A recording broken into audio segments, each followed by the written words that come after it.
Beasley will not play.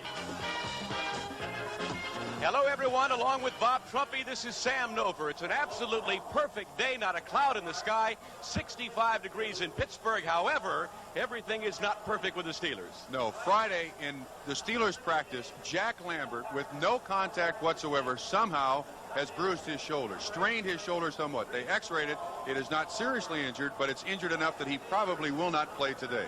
And if that were the only thing the Steelers had to concern themselves with today, they could probably cope with it very easily. But they have played 3 games this season, and they have played without a great deal of regulars on the defensive line. Again today, as you know, Bob, L.C. Greenwood will not start, Steve Furness will not play, and Ronnie Johnson will not play. And replacing those guys, first of all, J.T. Thomas, starting his first game in 2 years for the Pittsburgh Steelers.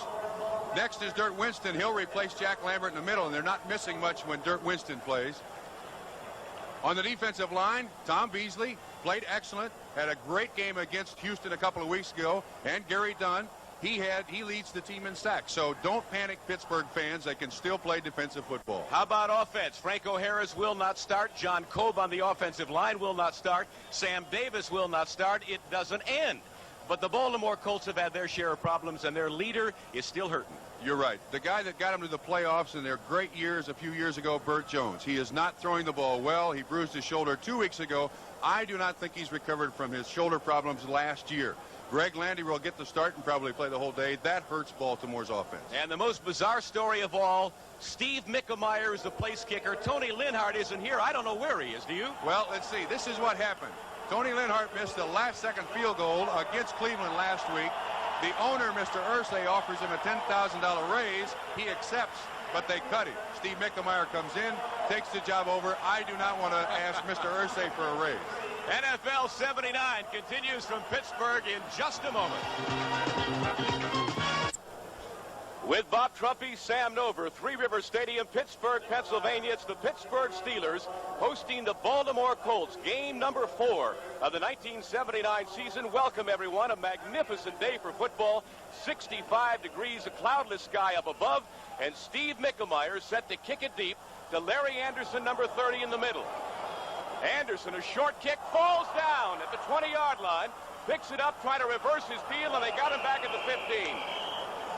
Larry Anderson having trouble with his footing and dropped back at the 15-yard line, so a return of a -5 yards. Brian DeRue is the man who made the stop up. That's an ominous beginning for Mr. Mickemeyer. He only kicked it about 30 yards, and that's one of the reasons that they got rid of Tony Linhart. Steelers on offense. Here we go. Bradshaw, Sidney Thornton replacing Franco Harris, and the ever-present Rocky Bleier. So the Steelers will go to work now. First series, 17-yard line. The receivers very familiar to you. Stallworth and Swan, probably the best duet in pro football, and Grossman the tight end. Hand off to Thornton to about the 18-yard line, stacked up by the left side. Freddie Cook, 72, the left end, is the man who made the stop. The Steelers with a patchwork offensive line today. It is really unbelievable how they're even able to field an offensive line. Ted Peterson starts in front of John Cobb. Sam Davis is hurt, so Dornbrook at left guard. Webster, Mullins, and Brown, of course, are the regulars. Second down, 9. Bradshaw, the quarterback. Steelers at their own 18-yard line. Bleier, inside handoff. Gets outside of Mullins and is brought down as he reaches maybe the 19-yard line. Dwight Harrison, the right cornerback, makes the stop. Sam, one quick note. They are playing it on that end of the field. They've replaced the turf down there. It is very, very slick. You're going to have, all the players are going to have problems keeping their footing down at that end of the field. So far, there you see the defensive line, Fred Cook, who has had an excellent year so far. Barnes, Orvis is replacing Joe Ehrman. Ron Fernandez for the Baltimore Colts. Replacing John Dutton, who is back in Nebraska, yes. We are told, preparing to open a steakhouse. Lifting weights as he prepares. Bradshaw avoids one man. Throws it over the middle. He's got Swan, and a great defensive play, and intercepted. The Baltimore Colts have intercepted the football. Nesby Glasgow is the man who picked it off. It was deflected by Bruce Laird. Swan tried for the circus catch that he's known for. Sam, there is one thing about Pittsburgh being so hurt as you watch Bradshaw setting up for this, still good mobility, and that is any psychological edge a team can get when they're 0-3 is going to help them a great deal. With Pittsburgh being as hurt as it is, it's going to help Baltimore a great deal today. Well, the Colts are a much better team than their 0-3 record would indicate. By all rights, they think they should be 2-1 and perhaps 3-0. They have excellent field position at the Pittsburgh 40, and Landry to Roger Carr. First down at the 26-yard line. Dropped there by Mel Blount, but Carr gets the Colts in field goal range at least, and a first down at the Pittsburgh 26. From behind Greg Landry momentarily there. Here we go again. Good quick slant by Roger Carr. The tag against Roger Carr is that he won't catch the ball in the crowd or over the middle. But that's over the middle, and that's in a crowd. Mel Blount is a crowd by himself. That young man has 9.5 speed in the 100. He had 7 catches. Last week in Cleveland, however, dropped one in the end zone that could have won the game. Joe Washington, flags are down inside the 20, carries a man to the 15. Flags are down, and while we wait for the call, here's your backfield. Landry, you've heard about. Washington, you just saw. And the running mate for Washington will be Roosevelt Leaks because Don Hardiman is hurt, and he will not start. In fact, they've only got 3 healthy backs. And they only have 2 quarterbacks, and their backup quarterback is Don McCauley for the Baltimore Colts. That's going to be a 5-yard penalty against the Pittsburgh Steelers for jumping off sides. And Baltimore, as they have in their previous 3 games, starts out quickly. Remind me when we have time, and I hope we will on this afternoon, to ask you why Baltimore carries 2 quarterbacks when one of them is injured, and they know that going in.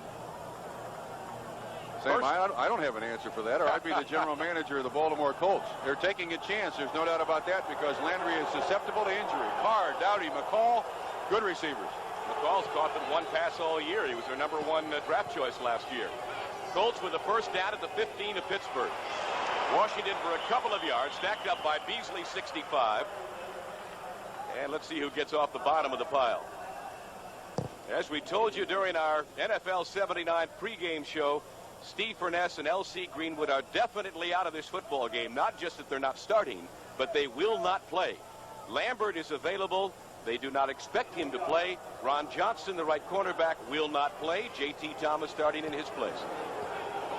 I said right cornerback, I meant left cornerback. Second down, 9, Baltimore. Pittsburgh's 14-yard line. We're scoreless first quarter. Whoops. Movement, obviously, in the line, and let's see whether or not it was Pittsburgh.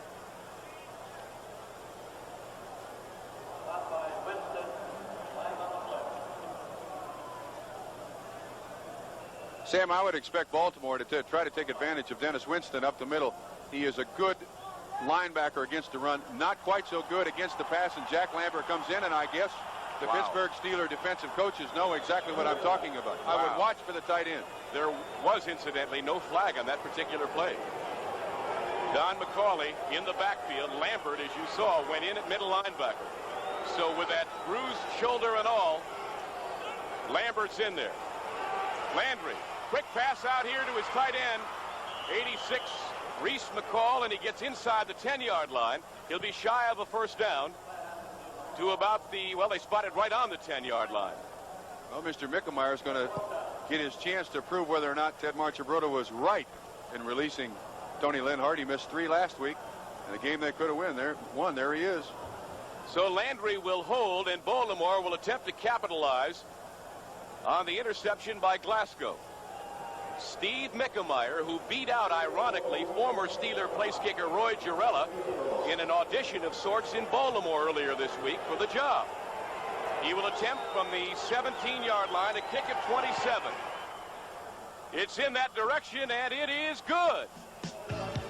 So Steve Mickemeyer kicks a 27-yard field goal. Baltimore has taken a 3-0 lead over Pittsburgh, and the stunned crowd here at Three Rivers is silent. We'll return for the Baltimore kickoff in just a moment.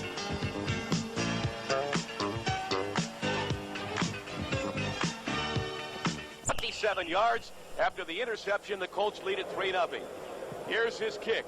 A little better than the first one. Anderson at his 5-yard line. To the 20, and down he goes. And how's this for irony? At almost the identical time that Steve Mickemeyer was kicking a 27-yard field goal here in Pittsburgh, his younger brother Nick, who just took over for Tom Dempsey in Buffalo, kicked a 23-yarder. Who also beat out Roy Girella in Buffalo. That's right. On the other side of the coin, yes, we have Matt Barr kicking for Pittsburgh. His brother Chris is kicking in Cincinnati. This scenario could go on and on forever. Well, it's all tied together. Now back to reality. The Steelers down 3-0 from their own 20, and Bradshaw on first down has a man wide open. He hits Swan at the 32-yard line for a first down if they allow it. And they do. They being referee Gordon McCarter, and while I've got his name out, let's go through the rest of the crew. The umpire is Tony Kramer, the head linesman Bill Ross. Jack Fetty is the line judge, Bob Rice the back judge, Bill Quinby the side judge, and Armin Terzian is the field judge. First down, Pittsburgh, their first of the day. It's got to make them feel a little bit better, Robert. Good linebackers. Sander Shiver has really come into his own. Flyer can't do a thing. He runs into 55, the middle backer Barry Krause, the #1 draft choice from Alabama, and Mike Barnes, a 7-year veteran from Miami. And Harris is hurt. Middle linebacker Barry Krause for the Baltimore Colts. Screen to Sidney Bolton. 30, 35, 40, 45, midfield. Still on his feet. First down at the Baltimore 47.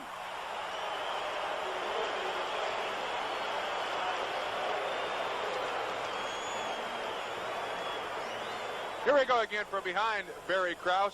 One thing that's always amazed me about the Pittsburgh Steelers team, and I've played against them for 10 years and didn't like any game that I played, no matter who they put in there, they seem to respond. This is a very well-coached football team. Everybody knows their assignment. They play together, and that's why Sidney Thornton can come in there, and you really don't notice the difference when Franco Harris is out. Once again, almost stumbles. He's on the slick part of the field there. One of the products of that great draft of 1977. First down, Bradshaw play action. He wants more. Has all day. A home run ball for Stallworth. He's got a touchdown, Pittsburgh. Flag is down, but I believe it's against Baltimore. What an outstanding catch by Stallworth. I agree. And Lynch Swan gets the tag whenever you look at Pittsburgh for his acrobatic catches. But Stallworth has emerged as the most consistent receiver so far this year for Pittsburgh. And that ball was underthrown. This was a second thought by Terry Bradshaw. He's looking everywhere. And Stallworth goes up and gets it over Dwight Harrison. 6 points Pittsburgh, and they'll do that to you all day long. And the protection was the amazing part of that, because the Steelers, as we mentioned, are playing with a patchwork front line. Tom Dornbrook, Ted Peterson. Helping Bradshaw have all day. The extra point by Barr is up. It's perfect. 2 minutes and 13 seconds to drive 80 yards in 6 plays. And the Steelers waste no time in erasing a 3-0 deficit. They lead the Baltimore Colts 7-3. Will have their kickoff in a moment.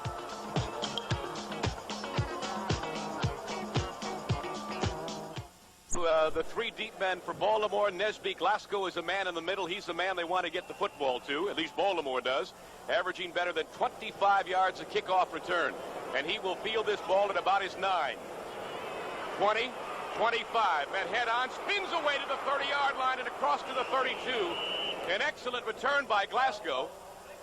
And while the Colts offensive unit comes on the field, some scores. New England on a Sam Cunningham run leads San Diego. That's an outstanding battle in New England today. 7-0 the Patriots. Cincinnati has gone on top of Houston 7-0. Big Pete Johnson a 1-yard run, and your Bengals lead the Oilers, Trumpy. My Bengals? Well, your former Bengals. Former Bengals, okay. That's right. You're a persona non grata with Paul Brown now, aren't you? Yeah, but I still like that football team. I know you do. From the 32, second man is Washington. Maybe a yard. Boy, this is just a different football team with Jack Lambert in there, and that is not meant as a put down to Dirt Winston at all. And now I take it back as I see Winston is a man on top who made the stop. 53. Lambert is on the sideline. Lambert is on the sideline. Pittsburgh does this to you so many times. You go out there with a little psychological edge, their defense takes it away from you immediately, and their offense pounces on you. Those of you watching in Detroit will be happy to know that rookie Jeff Comlow has hit Freddie Scott with a 15-yard pass. The Lions lead Atlanta 7-0. Here it's 7-3 Pittsburgh. First quarter action. Washington, little daylight, squirts to the 38-yard line.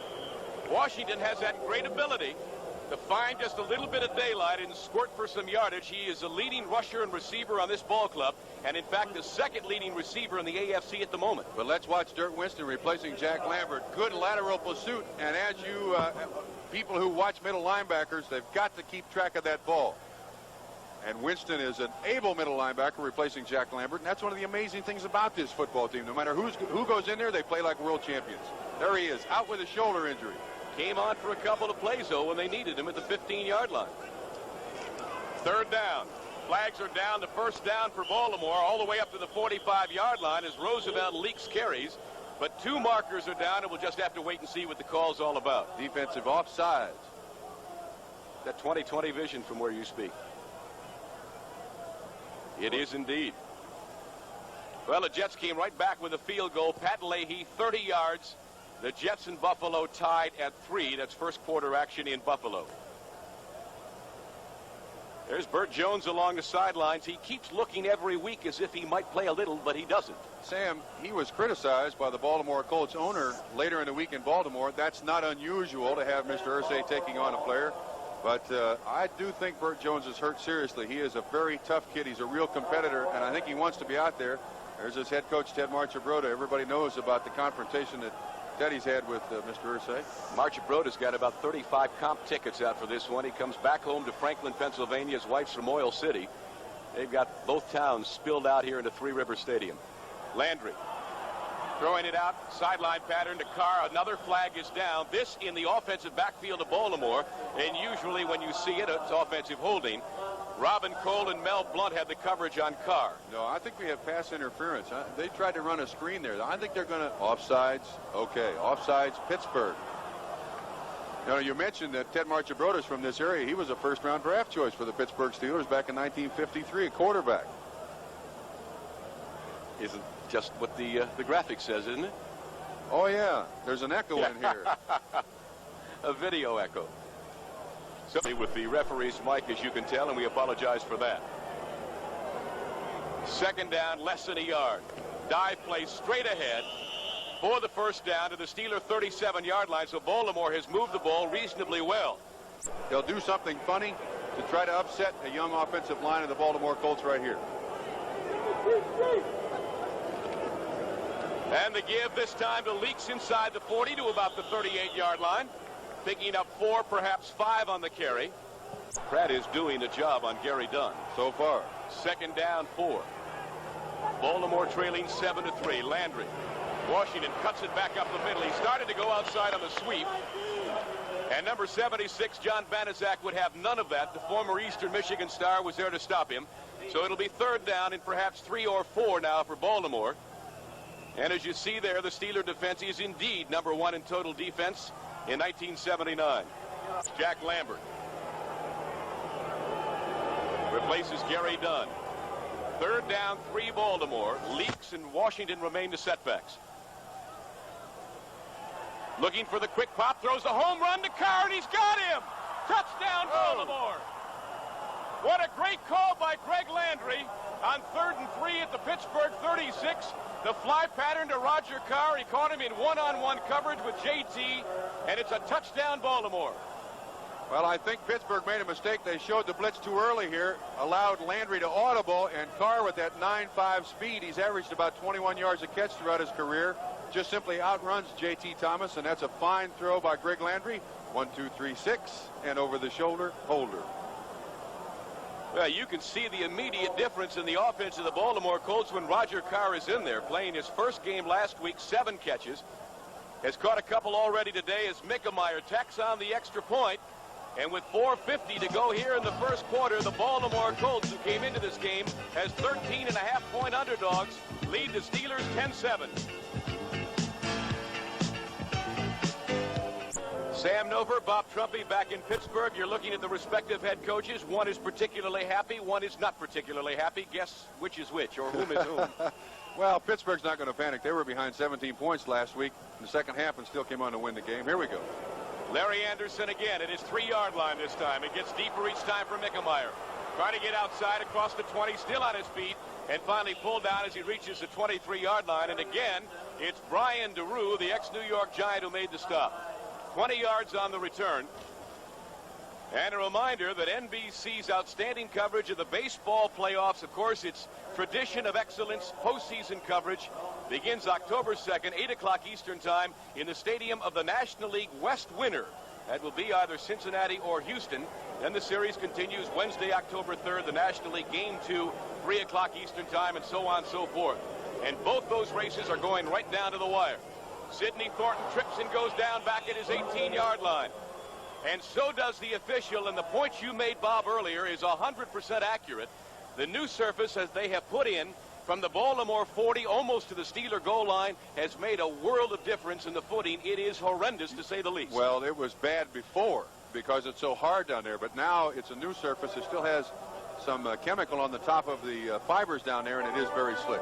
New England has gone ahead of San Diego 14-0. Don Calhoun, a 10-yard run. Second down, Bradshaw rolling a little bit. Throws it out here to Thornton. He's got him at the 25 and out of bounds. Single coverage by Sanders Shiver, who is just having a great year for Baltimore. The 4-year veteran out of Carson Newman has really come into his own. Came into training camp this year and earned his spot. There you see Barry Krause in the background. They have good linebackers, excellent linebackers. Shivers, Krause, first-round draft choice. Stan White, who is a lawyer in Baltimore in the offseason. I've heard of clubhouse lawyers, but he's got to be something else, I imagine, in there. But they're one of the real pluses of the Baltimore Colts defense. Stan White is into contract negotiations for players, would you believe? He knows where it's at. Bradshaw with good stats, but his team is down 10-7. Third down and 7 for Pittsburgh. Good protection. Lobs it over the middle. He's got Thornton again, shy of the first down, and down he goes at the 32-yard line. Again, it was Sanders Shiver, and the Steelers will come up a couple of yards shy of the first down. So they will have to kick it deep to Baltimore, the first punt of the day, and on is Craig Colquitt. Sam, let's be honest about this. Coming into this game, we thought it was going to be the Lions and the Christians here, but with all the injuries to Pittsburgh, it is a psychological advantage now for Baltimore. As long as they keep bottling up Pittsburgh a little bit, they'll give them a long pass. It's going to add fuel to Baltimore's fire. Colquitt led the National Football League in net punting last year, and he booms this one. Glasgow, first man downfield, has him and throws him out of bounds. The rookie Dwayne Woodruff out of Louisville, back at the 17-yard line. A superior punt by Colquitt, and excellent coverage by Woodruff. 55 yards. We'll be back to Three River Stadium in a moment. They start at their own 17-yard line. They have been very impressive thus far. They lead the world champion Steelers 10-7. 3 minutes, 10 seconds to go first quarter, and former Detroit Lion Greg Landry has been at the helm all day. Washington, 20, 21-yard line, cutting back again off his own left side and beat times, catch it 45 times, and throw it 2 times for touchdown. However, he has never scored a touchdown rushing in his career. Can you believe that? Roosevelt leaks a yard or 2. Dirt Winston makes sure he goes no further. Yes, I can believe that. That Joe Washington is a lot better, and Leaks has not played until today out of necessity because Hardeman is hurt. Dwayne Woodruff becomes the 5th defensive back in a nickel defense on 3rd down and 4 Baltimore. Landry throws it out here, incomplete. The pressure was on from Mean Joe Green, 75. And he hurried the throw by Landry. Bucky Dilts, the former Denver Bronco punter, who's doing very well. He has found a rebirth, so to speak, here in Baltimore. Averaging over 40-yard a punt. Great hang time. Smith never fair catches the ball and doesn't this time. 35. Down he goes at about the 37 in the grasp of Robert Pratt, 60. 12:30 with NFL 79. Bryant Gumbel, Mike Adamle. Our 12:30 games, we'll get to those after this play. Some excellent pairings next week. Pittsburgh at its 38-yard line.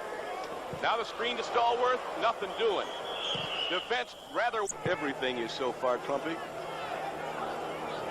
Larry Brazil has replaced the injured Dwight Harrison at cornerback. So more troubles for the Colts. Play action for Bradshaw. Flag is down. And Brad's going to run it. 45 out of bounds. Shy of the first down. Brad back at the 32-yard line. They might go to work on number 47 of the Baltimore Colts right now. That's Larry Brazil, the rookie out of Southern California. 10-7 Baltimore if you've just joined us. He throws it down here, and he's got Stallworth at the 45 and shy of a first down. In the grasp of Brazil, Bradshaw knows the rookie's on the field. A bad man to fashion yourself after. What middle linebacker in the world grows up wanting to be anybody else but Dick Butkus? You were my hero, Trumpy. 3rd down 4 yards for Pittsburgh. Bradshaw to throw it again. He's got Stallworth, and he threw it in behind him. Well, there was confusion on that play, obviously. Bradshaw is steaming. Don't see that very often. He has some words. Look at him gesture. Well, I think it was on Sidney Thornton. He wasn't supposed to be in there. There's the young man from Louisiana. Here we see it from behind Barry Krause. Sidney Thornton, I think, was in the wrong place at the wrong time. That ball was intended for Stallworth, and they were both standing there side by side. That's not the way they draw them up. Excellent observation, Mr. Trumpy. Colquitt to punt it again. Glasgow at about his 13. He's an exciting young man. Look at the hole. 30, 35, cuts back at the 40 and down at the 44-yard line. Nesby Glasgow, a rookie out of the University of Washington, a superb punt return, but a penalty marker is down. Well, the flag is going to be on the clip, but this has got to bother Chuck Noll. That's his expertise in this football team, getting everybody to go in the same direction on a 43-yard punt. There it is, personal foul, blocking below the waist on a punt return. That's illegal. 43 yards on the punt, 30 on the return by Glasgow. It's all for naught. But anyway, last week, St. Louis ran back a punt for a touchdown against the Pittsburgh Steelers, and Mr. Noll doesn't like that. He'll straighten somebody out. There you see Nesby's season average of 11-4. They'll walk this one back off to the 14-yard line. It's from the spot of the clip. Personal foul, blocking below the waist on a punt return, which is now illegal in the NFL. You cannot block below the waist. That was better than having referee McCarter's microphone on. I think I like your description of that better. It's what we call lip syncing in the business. Thank you, Sam. 21 seconds to go first quarter. It has been a shock to say the least at this point. Baltimore 10, Pittsburgh 7, and the Colts have earned that 10-7 lead. They have played very well. First down, Washington.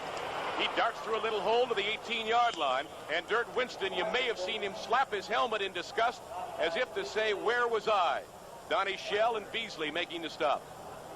Sam, Dennis Winston is probably one of the best hitters on the Pittsburgh Steelers defensive line, but he's guessing, and so far he's guessing wrong. Jack Lambert with experience stands back there and really doesn't make the mistake of... This is Sam Nover. More scores, yes indeed. The New England Patriots are a powerhouse, 17-0 over San Diego. 35 seconds to go first quarter. John Smith, the field goal. John Adams, wasn't he a president once? Yes, he was. And now it's 14-0 Cincinnati over Houston. Whoa. Charles Alexander, a 2-yard run, the #1 draft choice out of LSU, starting to pay dividends. Alexander the Great indeed. 10-7 here. It's Baltimore leading Pittsburgh. Second down, 4 for the Colts. Greg Landry, the quarterback, outside to Washington. To the 23-yard line, and free safety Mike Wagner pulls him down. Jones back up, but as the starting quarterback because of the injury to Jones. Don McCauley and Roosevelt Leaks now in the backfield. 2 tight ends on 3rd down and 1. Mac Alston and Reese McCall, and the carry is by Roosevelt Leaks, and he gets the first down. Sam, that's 3 for 3 in 3rd down conversions, too. They have it first down, 10 to go at the Baltimore 26-yard line. Both wide receivers are split right. Dowdy, 35, is slotted inside of Roger Carr. Play action for Landry. Looks downfield. They got him now. And he still got back to the line of scrimmage and picked up a yard. Nobody open. Well, if for any reason you joined us late, Dirt Winston, 53, is a middle linebacker. Jack Lambert, a bruised shoulder in practice Friday. They waited till game time today to see whether he could go. He did come on the field for 2 plays in the first series for Baltimore. Otherwise, it's been all Winston. Ooh. Oh, what a hit on the far side. J.T. Thomas absolutely flattened Roosevelt Leaks. Well, there's no small person at 5'10", 228. Now they're down to 2 running backs, the Baltimore Colts are. Well, he got up and went off under his own power. I presume he'll be all right. 3rd down and 9 Baltimore, and the Steeler crowd gets noisy. Landry, good protection, throws it out here and throws it away. Jim Smith, the former Michigan All-American, back in single safety, number 86. And as we pointed out, he has returned 60 straight punts without making a fair catch. And he'll probably make it 61 if it's in play. He can make book on that, I think. Bucky Dilts is back at his 15 to punt it away. He has been a wonderful surprise after the retirement of David Lee. 5, 38. Trying to get outside of the 40, looking for the wall. It is not there. And good coverage by the special team of the Baltimore Colts. The Steelers... Well, Pittsburgh, we know, has a great football team. They haven't got a bad baseball team either. The Pirates locked up in a death struggle with Montreal. Trumpy's team, the Cincinnati Reds and Houston Astros, going at it. NBC will cover the final week of the regular season for you next Saturday, 2 o'clock Eastern Time. Bradshaw to Thornton at the 45. A flag is down. It's altogether possible, Trump, old buddy, that we could be playing some baseball National League playoffs in either Three River Stadium, Pittsburgh, or Riverfront Stadium, Cincinnati. Just travel the Ohio River, holding against, I believe, Larry Brown. Just travel the Ohio River on the Delta Queen. Three Rivers and Riverfront, as you say. Here's another score for you. David Whitehurst to James Lofton, 20 yards. The Minnesota Vikings and Green Bay Packers now tied at 7. That's in the second quarter at Minneapolis. That's a great combination. James Lofton. Well, I like him as a receiver for Green Bay. Long jumper out of Stanford. That kid's got a great deal of talent. Let's see if we can read his lips here and find out who did that. Holding number 79. Now, that guy made the supreme sacrifice. Larry Brown, who was an obscure tight end, became an even more obscure offensive lineman. No, he's become a great offensive lineman, but I'm just absolutely amazed at your lip-syncing ability. I thought that was Gordon McCarter for a moment. I thought the mic had been fixed. Good draw. Thornton dragging people to the 40-yard line. And the Thundering Bull did just that. Thundered his way to the 40-yard line. The Thundering Bull, yes.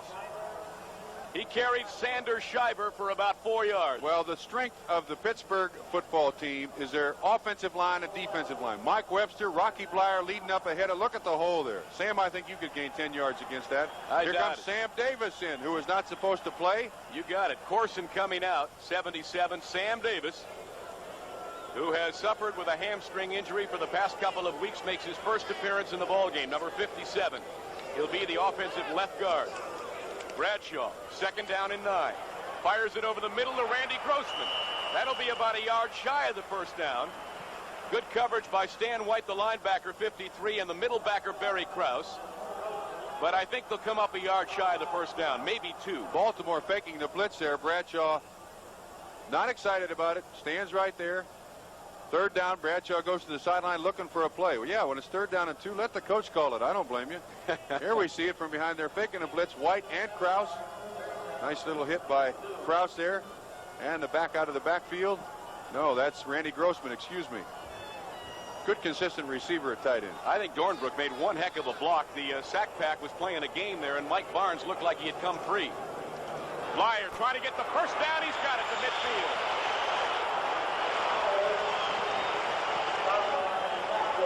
Robert Patrick Blyer, the 11-year veteran out of Notre Dame, gets the first down. I bet you didn't know his first name, did you? Every time that Franco Harris is out of the ball game, Rocky Blyer responds. He does a great job. He doesn't get a lot of ink. He's not particularly fast. He's not particularly big. He's just a great running back. We just received word that Lynn Swan has come up with a leg injury, so he is on the sidelines. Jimmy Smith and John Stallworth are the wide receivers. That makes 10 injuries for the Steelers today. They are a battered and bruised football club, and they trail here 10-7 to Baltimore. Bradshaw throwing on almost every down. Blyer, 40, inside the 40 to the 36, and that's exactly how they beat St. Louis last Sunday afternoon. Trailing at one point in the ball game, 21-7. Bradshaw and Blyer brought them back to victory. Update on Swanee, a pulled hamstring, but when you got a receiver like that coming out of the backfield, Rocky Blyer, you remember the catch. I'm sure you remember the catch he made against Dallas in the Super Bowl. The guy can do everything, and he has done it for 11 years. One of the best backfields in professional football ever, Harris and Blyer. And again, if we have failed to repeat it often enough, Franco Harris, with a sprained ankle, is on the sidelines and not expected to see any action today. We could probably put ditto for another 12 or 13 Steelers. Long count by Bradshaw on 1st and 10. Throws it to Blyer again, same play to the 26-yard line. Why not?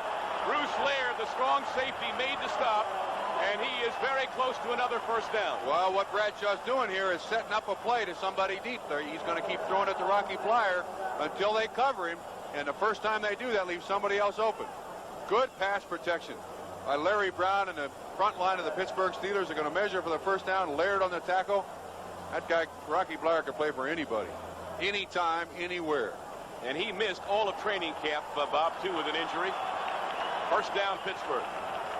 Swan is limping to the dressing room. Number 88. Who has had all kinds of injuries this year and he is holding his leg hamstring and has not got a TD pass yet this year, has really not got on track, missed most of the training camp, and probably that's why he comes up with an injury like that. Bradshaw 10 out of 12 unofficially, 134 yards. What a remarkable first half Terry's having. Now the draw to Thornton inside the 25 to maybe the 24-yard line. Stopped by the middle linebacker Barry Krause, 55. 8:45 to go, second quarter. Here's Barry Krause again, playing across from All-Pro center Mike Webster. And he's coming up, watching the football. Thornton on a good move, but Krause still on the tackle. We may be having difficulty with our referees, Mike, but I hope the pictures are nice enough for you. Sent your way compliments of our director, Jimmy Cross, and producer, Kenneth Edmondson. We are in Pittsburgh, Pennsylvania. There is not a cloud in the sky. Bradshaw wants all to Stallworth, and it's out of the field of play. Bruce Laird, number 40, and Doug Nettles, number 30, had the double coverage on Stallworth, and you can bet your life that Stallworth will draw the double coverage with Swan sitting in the dressing room. Well, you bet all day long. All day long. Here once again from behind Terry Bradshaw. And Baltimore is a good, well-coached defensive team. They're not going to give Bradshaw a chance to throw it to Stallworth. Double coverage all the way. I might have called interference there. Put his hands on him. That's illegal. So it brings around 3rd down and 8. Pittsburgh trailing 10-7, has the ball at the Baltimore 25-yard line. Jimmy Smith has replaced Swan. 5 defensive backs now for Baltimore as the rookie Nesby Glasgow replaces middle linebacker Barry Krause. If I were Terry Bradshaw, I'd call him all number right here. There's nobody in the middle to stop me. Steps up in the pocket, throws it down to Smith, and he just overthrew him under the goalpost. He had Jimmy Smith on a post pattern, just overthrew him in the shadow of the goalpost. So they're going to bring on Matt Barr. There's nobody, no middle linebacker there. I bet you sometime before this day's over against that defense, quarterback draw, and Bradshaw took a hit.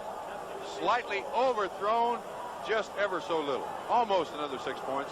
So Matt Barr will attempt to tie the ball game. Craig Colquitt spots it at the 32-yard line. Barr an attempt of 42 yards to tie this game at 10. He's got the leg, but he kicked it right. It is no good. Matt Barr, the Penn State rookie, now 3 out of 7 on the year in field goal attempts, has missed from 42 yards, and the Colts remain on top by 3. Trumpy in Pittsburgh, delighted to have you with us. 8:05 to go, second quarter. Baltimore 10, the Pittsburgh Steelers 7. Greg Landry and company will go back to work after Matt Barr's missed field goal attempt from the 25. And Roosevelt Leaks, who took that terrible shot from J.T. Thomas, is back in the ball game. Ken Mendenhall, the veteran center out of Oklahoma. Landry to pass on first down as a man wide open. Carr at the 35-yard line. And they allow the catch. The partisans here in Pittsburgh don't like it, but Carr is having himself quite a day, isn't he? Questionable. Last week he had 7 receptions. This guy is a deep threat, a 9.5 sprinter. And the defensive back is respecting that speed, J.T. Thomas. Just a simple out of time pattern. Let's see if he gets his feet down. Well, that's close enough. It's a reception, 1st and 10. Carr was hampered by a muscle pull early in the year. And as you see there, his stats from last week, what is not told on that statistical sheet, however, is that he dropped the winning touchdown pass in the end zone. Unfortunately, Baltimore's receivers have made a habit of doing that this year. Reese McCall dropped one against, I believe it was Kansas City. Am I not mistaken? I think you're right. And he was wide open for a touchdown, so that's why they say Baltimore is very close to being, well, it's going to be second down in a little bit. Of course, the reason that Tony Linhart is no longer with his ball club, he missed an extra point in the Tampa Bay game. Tampa Bay won it in overtime, 29-26. Baltimore should have won it, 27-26. He missed 3 out of 4 field goals in Cleveland last week. The Browns won that one in overtime, 13-10. And they really played Kansas City tooth and nail, and the ball game could have turned, I believe, on the catch you're talking about that was not made by Reese McCall. So this club could very well be 3-0. They have also led in every game that they've played so far this season in the regular season, going into the 4th quarter, and lost all 3 games.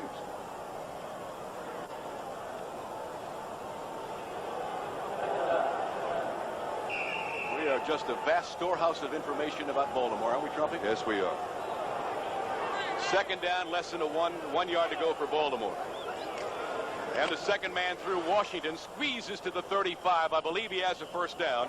Robin Cole, 56, is a linebacker who was on top. At the bottom was Banaszak. Here's some more scores. The New York Jets on another Tom Newton run now lead the Buffalo Bills 17-6. That's second quarter. And Cincinnati on another Pete Johnson run of 1 yard, blowing out the Oilers at Riverfront, Cincinnati, 21-zip. They don't appear to miss Trumpy, at least on this Sunday afternoon. I'm glad to see it. I'm glad to see it. First down, Baltimore, leading here 10-7. Landry, little slide pattern. He's got Dowdy in Pittsburgh territory at the 45. Stopped there by Donnie Shell, but Landry is really picking him apart. Okay, a lot of people talk about the double rotation zone of Pittsburgh. They're the ones that invented it. And what he's doing is going outside the cornerback. Landry is putting it right in the dead spot, right over J.T. Thomas to Glenn Dowdy, who has been complaining that they haven't been throwing him the football. And here we see it all by himself. You'll see the bump by J.T. Thomas at the line of scrimmage, I hope. And then he hits him in the dead spot. Back to live action. 6:48 to go, second quarter. Baltimore has it at the Pittsburgh 45. Dowdy in motion. And to give to Washington. Trying to reverse his field. Nothing doing. Dirt Winston was there. So was Tom Beasley, 65. And Beasley has some very large shoes to fill. The man that most experts, and I notice I say most, consider to be the best defensive end in pro football, L.C. Greenwood, still sidelined with a knee injury. You know why? I blocked against that guy for 10 years. He's not that big, but he's like a spring. You can't hit him solid. No matter where you hit him, he's on his feet and he makes the tackle. Most frustrating guy in professional football to block, but he's out today. Second down 10, Baltimore. This is where the Steeler defense usually gets very tough. Flag is down and the pass is batted down. There are two markers in the Pittsburgh secondary. I take it back, there is but one. But it is very large at the 35 of Pittsburgh. I think that's going to be illegal contact by the Pittsburgh defensive backs. Holding, Pittsburgh. You are on today, Trumpy. Well, I watched the tight end, and I think when you watch the tight end and the strong safety, you can get a read as to exactly what's going to happen quicker than you can watching anything else. Holding, number... You can't read that one, huh? I can't read it. Good try. I can't read it. Anyway, for effort. Anyway, here we go. Decent pass rush, not too much. I think that's on Dirt Winston. Beasley batted the ball out of midair. But the holding call against the Steeler defense sets Baltimore up with a second down and 5 at the 40-yard line of Pittsburgh. The Colts 10, the Steelers 7. Play action for Landry. He's got Carr streaking for the goal line. And he overthrew him. Mike Wagner, the free safety, came over to meet him after Mel Blount let him go. But Carr is a burner, 9.5 and 100. And he was down there, but Landry overthrew him in the end zone. That's what he does best. You realize that in 1976, he caught 1,100, caught passes for 1,100 yards in 1976. He averaged 21.7 yards a catch. I mean, he is a legitimate deep threat every day. It has been said, those critics of Roger Carr, that he is scared to death to catch the ball in traffic. Have you heard that, Bob Trumpy? Yes. And I imagine that Pittsburgh has heard that, too, since we've heard it up here. John Smith has kicked another field goal, another 31-yarder, New England 20. San Diego nothing. Big third down play here for the Colts. Straight ahead, nothing doing. Roosevelt leaks, trying to cross him up a little bit on an obvious passing situation. I believe I said it was third. That was a second down and 10 call. And now it'll bring around third down and 10. Honestly, I don't understand that call, because when you've got third and 10, you're playing into Pittsburgh's hands. They put in an extra linebacker or an extra defensive back. Then it's awful tough to get the ball down the field. Second and 10, I'd say, would be your chance to throw the ball. Third and 10 is when you run it. Don McCauley, the clutch player for Baltimore, number 23, replaces Roosevelt Leaks. Now we're third down. Nearly 10 yards to go for Greg Landry at the Pittsburgh 40. Good protection. Throws it over here to Carr, and he can't get it. Mel Blount had the coverage. There's a real stallion for you. Number 47, Melvin Blount, the perennial all-pro right cornerback. And he had no mistake on Carr that time. Had him on the sideline pattern. I bruised my chin on his elbow a couple of times, or bruised his elbow on my chin. However that goes. That was a desperation pass. And so Bucky Dilts will punt it away to Jimmy Smith again. Punt number 4 on the day for Bucky Dilts. 5:09 to go, and the Colts still clinging to that 10-7 lead over Pittsburgh. Oh, he hung that spiral up there nice, didn't he? Aiming for the out of bounds, and he nailed it inside the 10 at about the 8-yard line. Another outstanding punt by Bucky Dilts. So Pittsburgh goes to work deep in its own territory when we come back. All of the offensive linemen on the roster on the field at the moment. They have no one else. Mullins is now out. Kolb is hurting. He could play if absolutely necessary.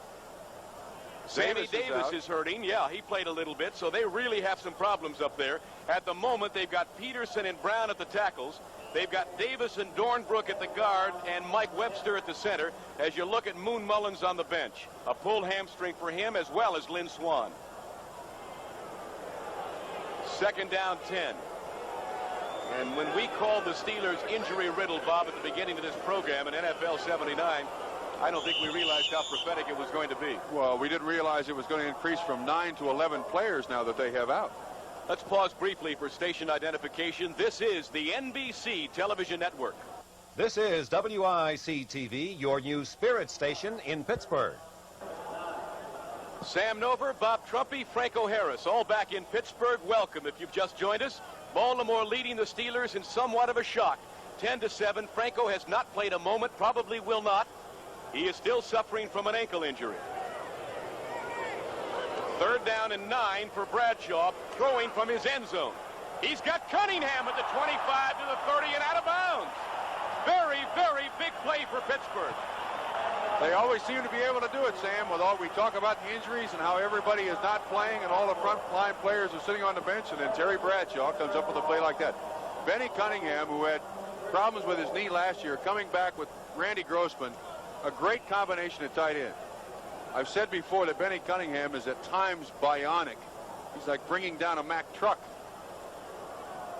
Well, he had his best game of the year last week. 5 catches, 72 yards, and a big touchdown. Look at Brad's stats on the day, having a very fine afternoon, but he traded them all for a victory, and right now he hasn't got one. Sidney Thornton stopped right in his tracks, fumbled the ball after the whistle, I believe. Herb Orvis, number 88. Freddie Cook are the men who combined on the stop, and Orvis is just a man possessed here in Baltimore. He was a #1 draft choice of Detroit, played a number of years there, I believe 7, but has really come on strong here in Baltimore. Had a bad back last year, but has certainly played well this year, and I do think, whoa, goodness gracious, San Diego scored 20-7 New England. I do think that Baltimore is smelling the blood a little bit with all these guys out for Pittsburgh. They think they got a chance, and all they need is a little fuel for the fire. Clock continues to run. 3 minutes exactly to go, 2nd quarter. Very fast first half. Certainly too fast as far as Pittsburgh is concerned. They trail 10-7. Inside handoff to Thornton. 35-40. And a first down, I believe, as he reaches the 44-yard line. And the Thundering Bull, when he gets up ahead of steam, can really hurt somebody out there. And he got hit pretty hard. I think he's going to take a blow here for a minute. Nettles is a man who made the stop on him. You're right, Bob. He may have got the worst of that contact. Nettles from the side. And he fell over his own teammate, Larry Brown, but it is a Pittsburgh first down. Thornton takes a rest. Greg Hawthorne, the Steelers' #1 draft choice from Baylor, on for the first time. I've never seen a game involving these two teams or any two teams where so many injuries have taken place in the first half of the game. They got to really regroup at halftime. Pittsburgh does. We may not get this play off. We've got 3 seconds to the 2-minute warning. This will do it. Nope, did not get it. So we have reached the 2-minute warning here in the first half. Terry Bradshaw will come to the sidelines to talk to Chuck Noll. Mary Krause will go see Ted Marchibroda. It's 10-7 Baltimore. We'll be right back. Don't forget, coming up at halftime NFL 79, Mike Adamle, Bryant Gumbel from New York, all the scores and highlights of other games around the National Football League today. And as is so typical about the National Football League, there are shockers every Sunday, and probably they'll be looking at this one from other stadiums around the country, Bob, and saying, look at the surprise in Pittsburgh. Agreed, but what they won't show on the scoreboard is the number of injuries that the Pittsburgh Steelers have, and Baltimore is going to feed on that, and hopefully they can turn their season around with this win right here. It's 10-7 Baltimore. 2 minutes to go in the first half. Bradshaw first down at 10 now at his own 44. Throws it. He's got his tight end Cunningham to the 42-yard line of Baltimore. Great adjustment by Benny Cunningham. He spun right out of Lyle Blackwood's reach, caught the ball, and then went for a couple of extra yards. He was well covered, but he just came back inside that defensive back, and Bradshaw read the spin, threw it low so that nobody could intercept it. On Stan White, first down, Pittsburgh. Here we go. And we're into the 2-minute offense of the Steelers now. Bradshaw now forced out by Mike Barnes. Throws it back against the grain to Cunningham, and he would have had 6 points, but he couldn't hold it. Cunningham was all alone. Great play by Terry Bradshaw on the scramble. I don't think Cunningham expected him to throw him the ball. That was an easy catch. That should have been at least a 25-yard gain, maybe a touchdown. There you see him flushed out of the... That's the play before to Benny Cunningham. It was. Bradshaw threw back against the grain, and he found a man. He scrambles as well as anybody and throws while running as well as anybody. We got some baseball scores. Montreal leads Philadelphia 1-0 in the first inning. No score Cincinnati, Houston. No score Pittsburgh, Chicago. And the Expos still lead the Pirates by a half game in the East. What is it, a game and a half in the West, isn't it? Cincinnati over Houston. No, a half a game. They won again last night. Houston did. What great races. Hawthorne on the draw, trying to get outside. They string it out and put him down. Flag is down, maybe a face mask.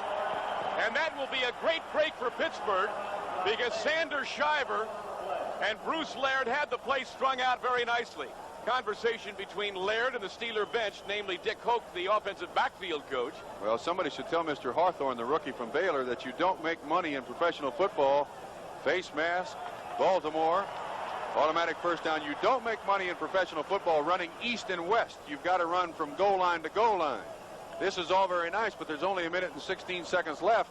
Don't mess around there. Don't struggle for inches. Save seconds inside the 2-minute warning of the first half.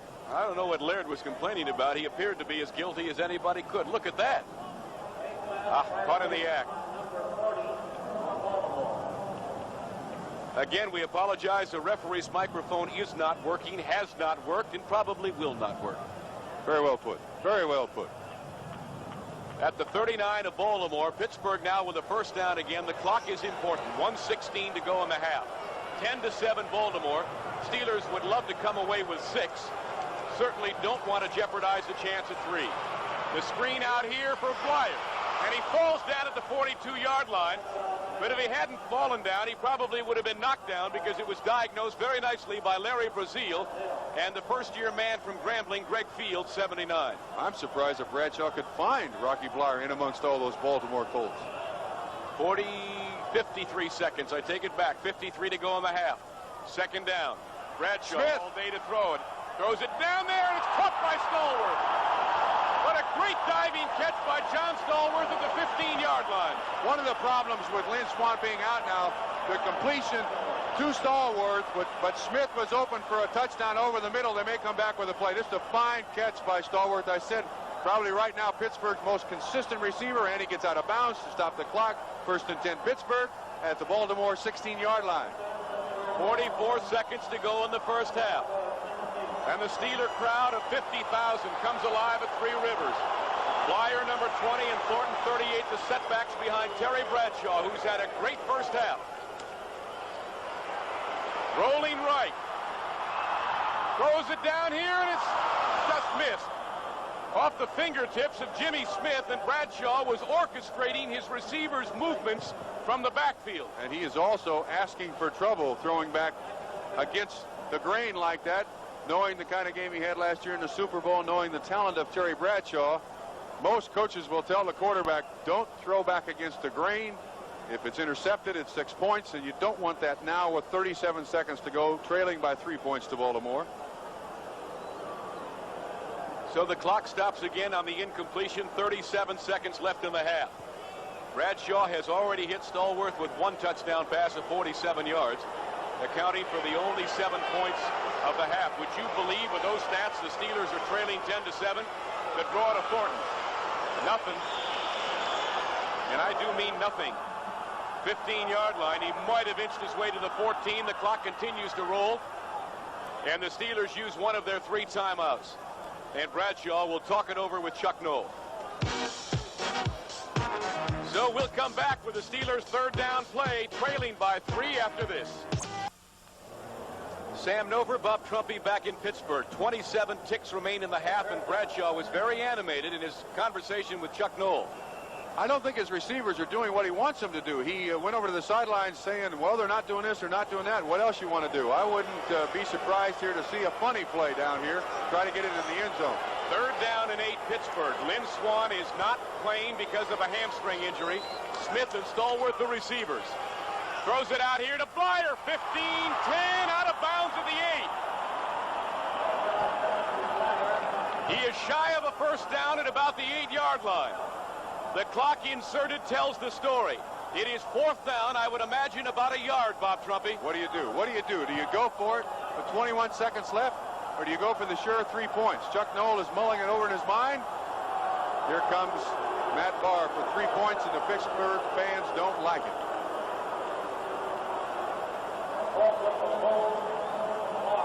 So Craig Colquitt will spot it for Matt Barr at the 15-yard line. It'll be a 25-yard attempt. Barr 3 for 7 on the year. The placement, the kick is up, it is good. So Chuck Noll has made the right decision, at least at this point. He has settled for a 10-10 tie, seemingly at the half, with but 18 seconds to play, as Matt Barr makes good on a 25-yard field goal attempt. The scoring drive, 4 minutes, 50 seconds of elapsed time. It took him 13 plays. Incidentally, tonight on NBC, great family entertainment for you. It begins with Disney's Wonderful World, The Love Bug. Dean Jones stars as a race driver who hits a winning streak after acquiring a car with a personality of its own. That's The Love Bug. And then following The Love Bug, it's Clint Eastwood starring in The Outlaw Josie Wales. All of this tonight, 7 o'clock Eastern on the NBC television network. Well, they didn't know whether to call them the Barbells or the Bar Hops or the Bar whatchamacallits, and I guess they settled on the Bars Bears. From Penn State. 6th round draft choice. He unseated Roy Jarrella, who was Pittsburgh's leading scorer for the last few years. Here's his boot deep to Nesby Glasgow at the goal line. That is probably the deepest kickoff that he's had this year. Glasgow gets it back almost to the 20-yard line. Anthony Anderson, the free agent from Temple, makes the stop. 19 yards on the return. The Colts will have but 11 seconds of offense remaining here. And remember, coming up immediately after our first half, Bryant Gumbel and Mike Adamle from New York will have scores and highlights of all the games around the NFL today. Especially that 21-0 whitewashing by the Cincinnati Bengals of the Houston Oilers. That score has changed, my friend, but I will not tell you. I will tease you with that. You stick around at halftime. Shame on you. I would imagine Landry will play very conservative here and just get out at the half. How's that for a guess, Trumpy? Great quarterback and coach you are, Nover.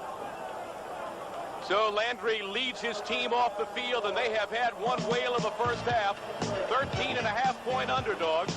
The Baltimore Colts, 10-10 with the world champion Steelers. We've ended the first half. The score, Baltimore 10, Pittsburgh 10. We'll be back after this. Favorites, maybe talking it over here at halftime very vociferously, to say the least, but they got problems. Well, Sam, this is where head coaches earn their keep. Teddy Marshall-Broda's got to get his team together and convince them that they can win this football game. They've gone into 3 games so far this season, ahead at halftime, and lost the games. If they get a chance to run the ball down Pittsburgh's throat, they got a chance to win this football game. On the other side of the coin, in the other locker room, Chuck Noll has got to regroup his troops. With all the injuries that they have, this is where Chuck Noll has got to earn his keep. He's got to get everybody back on the positive wavelengths. He's got to sit down with Bradshaw. Bradshaw was not happy with the way his receivers ran patterns in the first half. They look rather unorganized, which is very unusual for the Pittsburgh Steelers. So both these coaches got a lot to do in this short halftime to get them back together. It's also interesting to note, too, that while Bradshaw was less than happy with the patterns, perhaps, of his receivers, he still threw for 190 yards. The problem here is that Pittsburgh has not run the football effectively all year. Yes, I know they're 3-0, but they've only netted 25 yards running the football in the first half. That's got to change, Bob. You're right, and they're without Harris, they're without Mullins, they're without Kolb, they're without Davis. This is a very hurt football team, and it's very difficult to get everybody back with their minds on the football game as opposed to who's out. That's one of the problems with being human. I mean, you think about all the problems that you have, and you can't go out and play your football game. Pittsburgh has really gone away from their game plan. They do look a little disorganized, and Chuck Nola's got to get everybody convinced that if we just take our time, if we just go back to the basic things, we'll win the football game. And there's Terry Bradshaw. A lot rests on his shoulders this half. If they're going to win, he's got to throw the ball to Jim Smith. He's not looked at him in the first half because he's replacing Lynn Swann. Good statistics, they mean nothing. The score is tied 10-10, and his team is hurt. He has a remarkable ability to bring his team back. He was carried off the field, as you probably know, on a stretcher in St. Louis in the first half of last Sunday's game. Came back to lead his team from a 21-7 deficit and on to victory 24-21 at St. Louis. Bradshaw can not only do it physically, he can do it emotionally and spiritually, and I'm sure he will, on his shoulders, rest the comeback of Pittsburgh. They're really not coming back from anything because they're tied 10-10, frankly. Well, he's the only real offensive leader left on the field. Franco Harris is out, John Kolb is out, Sam Davis, who is the veteran on the offensive line, is out, so it rests squarely on the shoulders of Terry Bradshaw. I don't want to put that onus on him because if the Pittsburgh Steelers lose, it's not necessarily his fault, but he must rise to the occasion in the second half in order for the Steelers to beat the Baltimore Colts. Well, Ted Marchibroad, on the other hand, has not got the leadership of Burt Jones, his outstanding quarterback, and Jones, who has yet to see any action after the first half of the opener at Kansas City, continues to sit the sidelines. So far, they haven't missed him because Greg Landry has been an outstanding football player, particularly here in the first half. Two teams going on the field now for the second half kickoff. To Nesby Glasgow, number 25 of the Baltimore Colts, as Baltimore will receive to start the second half of play. 10-10. And we're going to have a slight delay here before Barr puts his foot into it. Matt was 1 for 2 in field goal attempts in the first half. He missed one of 42 yards, but he made the big one just before the end of the first half to tie the game. Sam, if you're from Baltimore, you want the Baltimore Colts right now in his first series of the second half to establish themselves as back in the ball game. If they can establish some offense, they've got the Pittsburgh Steelers in trouble, I think personally, because Pittsburgh is hurt so badly. And a lot of people overlook the injuries to players, but when they happen in a game, it takes away the concentration of the rest of the players. A lot of players for Pittsburgh are going to have to play very well in order to win this football game. So Matt Barr anxiously awaiting the whistle that'll start the second half of play. It's a 10-10 football game. And as Bob Trumpy so succinctly put it, Baltimore is there where they can taste the victory. And the biggest upset of the year, surely, in the National Football League, if they could pull it off. And they will be motivated, to say the least, as Barr kicks this one out of bounds and will be penalized 5 yards and have to go back to the 30-yard line and do it again. And if they do it, out of bounds, 5-yard penalty, free kick. Well, that's the best news I've heard in the whole half. We finally got the referee's mic to work. yes, he does have a voice. I don't have to lip sync anymore. Not anymore. The Colts all week in Baltimore have been talking about turning their season around with this football game, which, if they continue to play the way they're playing and stop Pittsburgh, hold them to only 24 yards rushing in the second half, they got a good chance to win. So here we go with the second kick of Matt Barr from the 30-yard line. Barr's fort has not been long kickoffs this year, so he's in trouble already. Kicks this one to about the 15. Glasgow at the 20, 25, 30. 35 and still on his feet. Fumbles the ball. It's still loose. Baltimore's got it. I believe they do. And they gained an extra 5 yards on the fumble. Look at that field position for Greg Landry up around the 44-yard line. See the man who's recovered the fumble. If we can uncover him. Steve Zabel, number 58, the veteran from Oklahoma, picked up from the New England Patriots. Once again, Nesby Glasgow coming up through the wall, as it's called. Well, I guess we're not going to get the replay. But Baltimore's got the ball, as Sam said, in good field position. So Greg Landry will go to work in a 10-10 game. First play from scrimmage here in the third quarter, and the give is to Roosevelt. Leaks, he goes nowhere, may have lost a yard. Beasley getting very tough, number 65. J.T. Thomas supporting the run from his left cornerback spot, and they lose a yard. It'll be second down 11. Well, we talk about the Pittsburgh Steelers defense being hurt, but last week against St. Louis, the defense held St. Louis to only 2 first downs in the second half, 37 total yards in the second half, and that is the earmark of a Pittsburgh Steelers defense. And when Pittsburgh goes on offense in this game, you will not see Lynn Swann or Jerry Mullins. The rest of the day, they are done with hamstring injuries. So the injured core, the beleaguered core of Pittsburgh grows. Washington sweeps, turns it up at the 44, got maybe a yard or two. Mel Blount, 47, is a man who made the stop, and the Steeler defense now starting to play like it has for the past 7 or 8 years under Chuck Noll. Lambert and Dwayne Woodruff have come on. Don McCauley is the lone setback for Baltimore on 3rd down and 9. Good cadence by Landry. He got the offside. Throws it down here to Reese McCall, and he couldn't hold on. The big tight end, number 86, second-year man from Auburn, number 1 draft choice. Landry hit him right in the hands, but he couldn't hold it. However, I think the penalty is against Pittsburgh. Yes, and that's the tag against Reese McCall, in all honesty. Illegal procedure, Baltimore. Well, that'll teach me. Oh, you just never know, do you? You have a striped shirt on today, too, Sam. Anyway, Reese McCall has dropped too many passes. And by the estimation of some of the Baltimore Colts assistant coaches, he should catch more than he does. And Landry is not happy with that particular call. He has walked back onto the field. Look at him, like in disbelief. And Perlis, the Steelers' assistant head coach, is irate on the sideline. I'm wondering whether or not Pittsburgh elected to take that penalty and shouldn't have, because it would have brought about a 4th down. Here we go. We lost his microphone again. But Perlis wanted him to turn the penalty down. I think Pittsburgh accepted the penalty. I think you're exactly right, and that's why Perlis was so mad. It would have brought around 4th down. I have an illegal motion against member of quarterback. Declined. 4th down. Let me say, too, that while we have our problems sometimes, the microphone does not belong to NBC. That is property of the National Football League, so we can escape that problem as ours. Yes.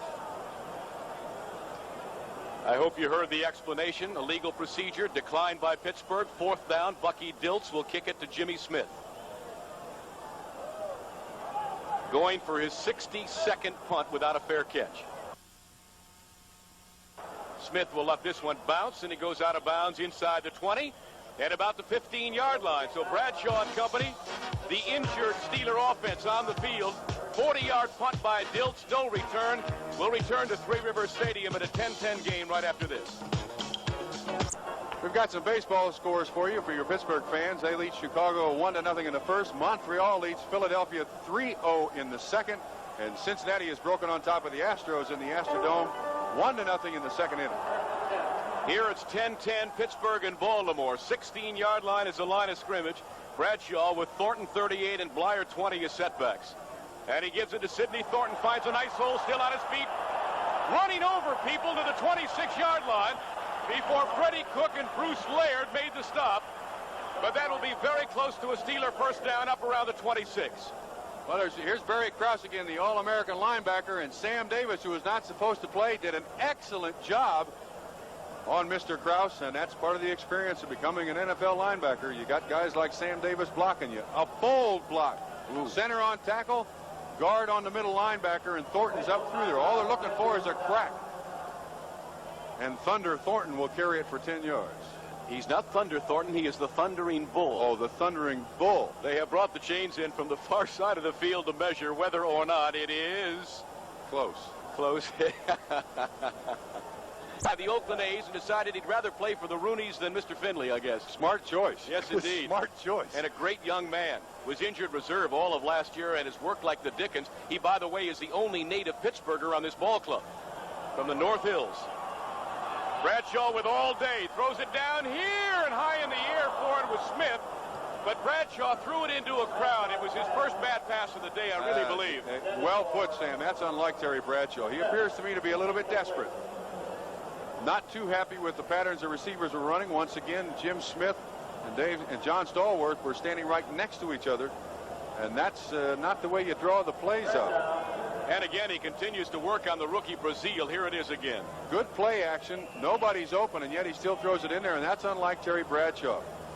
There you see Smith, Thornton, and Stallworth, and that's not the way they draw them up, folks. That makes it easy for the defense. So it's 3rd down and 1. 2 tight ends, Grossman 84, Cunningham 89. And the second back through. Oh. Nothing. Thornton got whacked and knocked back 3 yards. Reject. Who hit him? It may have been Sanders Shiver, number 54, the linebacker, and if so, it's the hit of the football game. He met the Thundering Bull head-on and knocked him back 3 yards. The Thundering Bull? Wait a minute.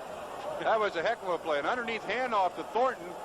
A little misdirection, and bam, hello, reject.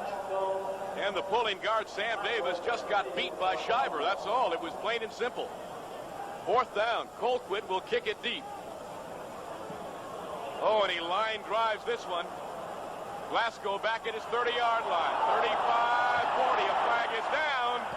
And it may be a clip here against Baltimore, way back at the 30-yard line. Well called. And it'll nullify a fairly nice return by Nesby Glasgow of 15 yards on a 45-yard punt by Colquitt.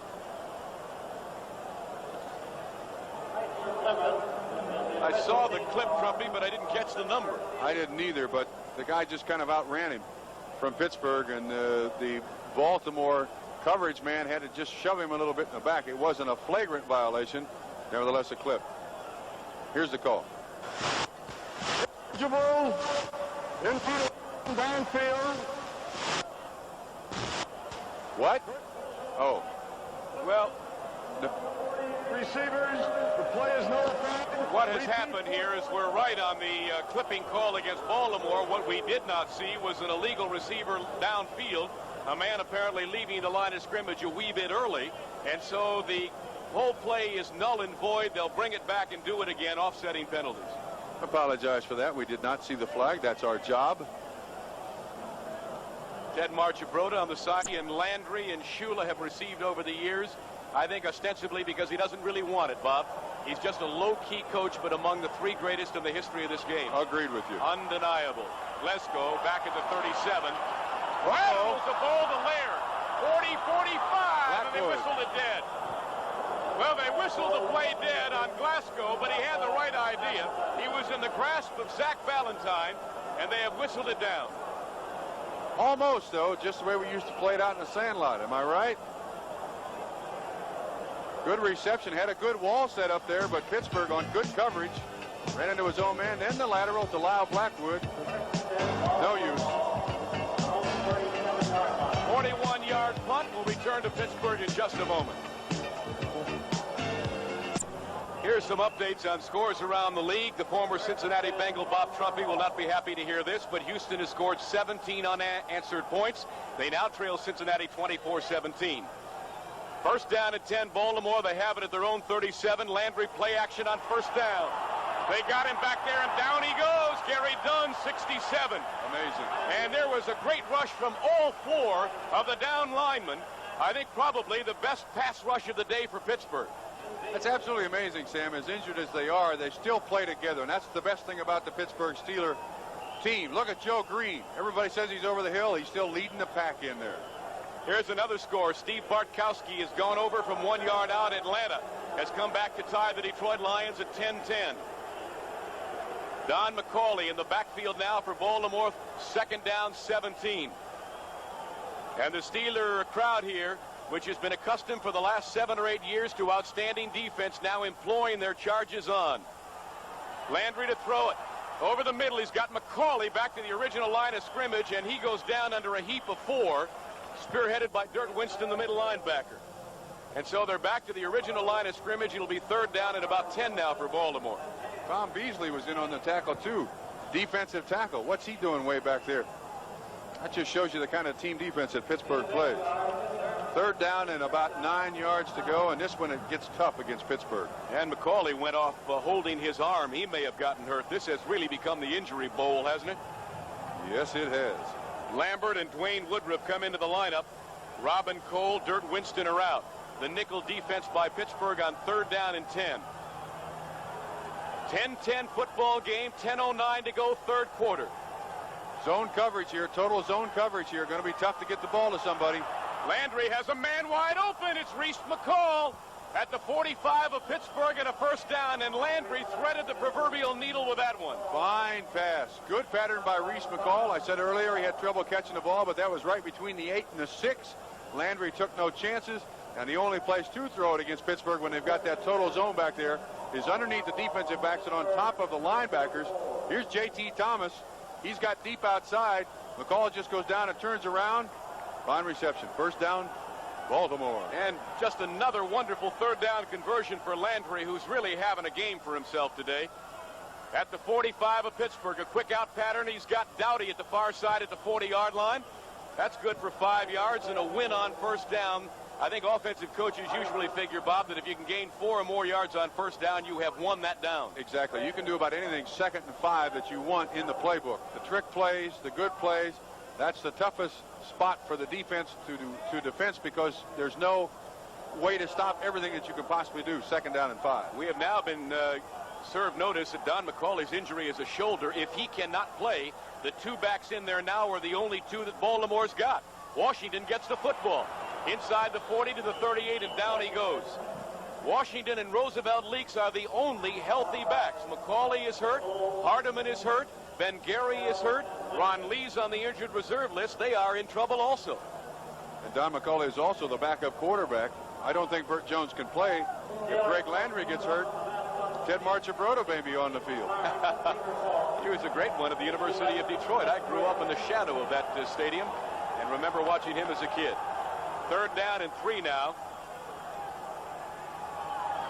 Tried the quick out to his back, Roosevelt Leaks, and there's the greatest linebacker that ever played the game, Jack Ham. And Sam, something that's noteworthy, that's the first time we've called Jack Ham's number all day long. Now tell me why. Is it because they've avoided him, or has he not had a good football game? No, I do not think he has had a good football game. I don't think it has anything to do with Baltimore avoiding him. I just simply do not think he's had a good football game.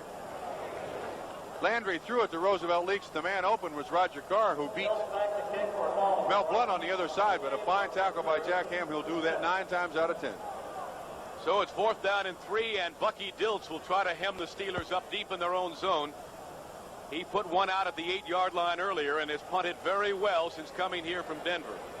I say here, I mean, of course, to Baltimore. Good snap. Jim Smith is back, and he arches a high one right down the sideline. And out of bounds it goes, and let's see where they step it off. He has put another one out inside the 10. Pretty good afternoon for Bucky Dilts. They spotted on the 7-yard line, 30 yards, no return. Pittsburgh goes to work on offense in a 10-10 ball game. 7-yard line. He's got Blyer and Thornton as the setbacks. Look at Stan White change the defense right at the line of scrimmage. He calls all the defensive signals. Bradshaw rolling out, throws it down here, intended for Blyer. And the coverage was by Sanders Shiver, 54, and I think Bradshaw could have run for 10 or 15 on that one.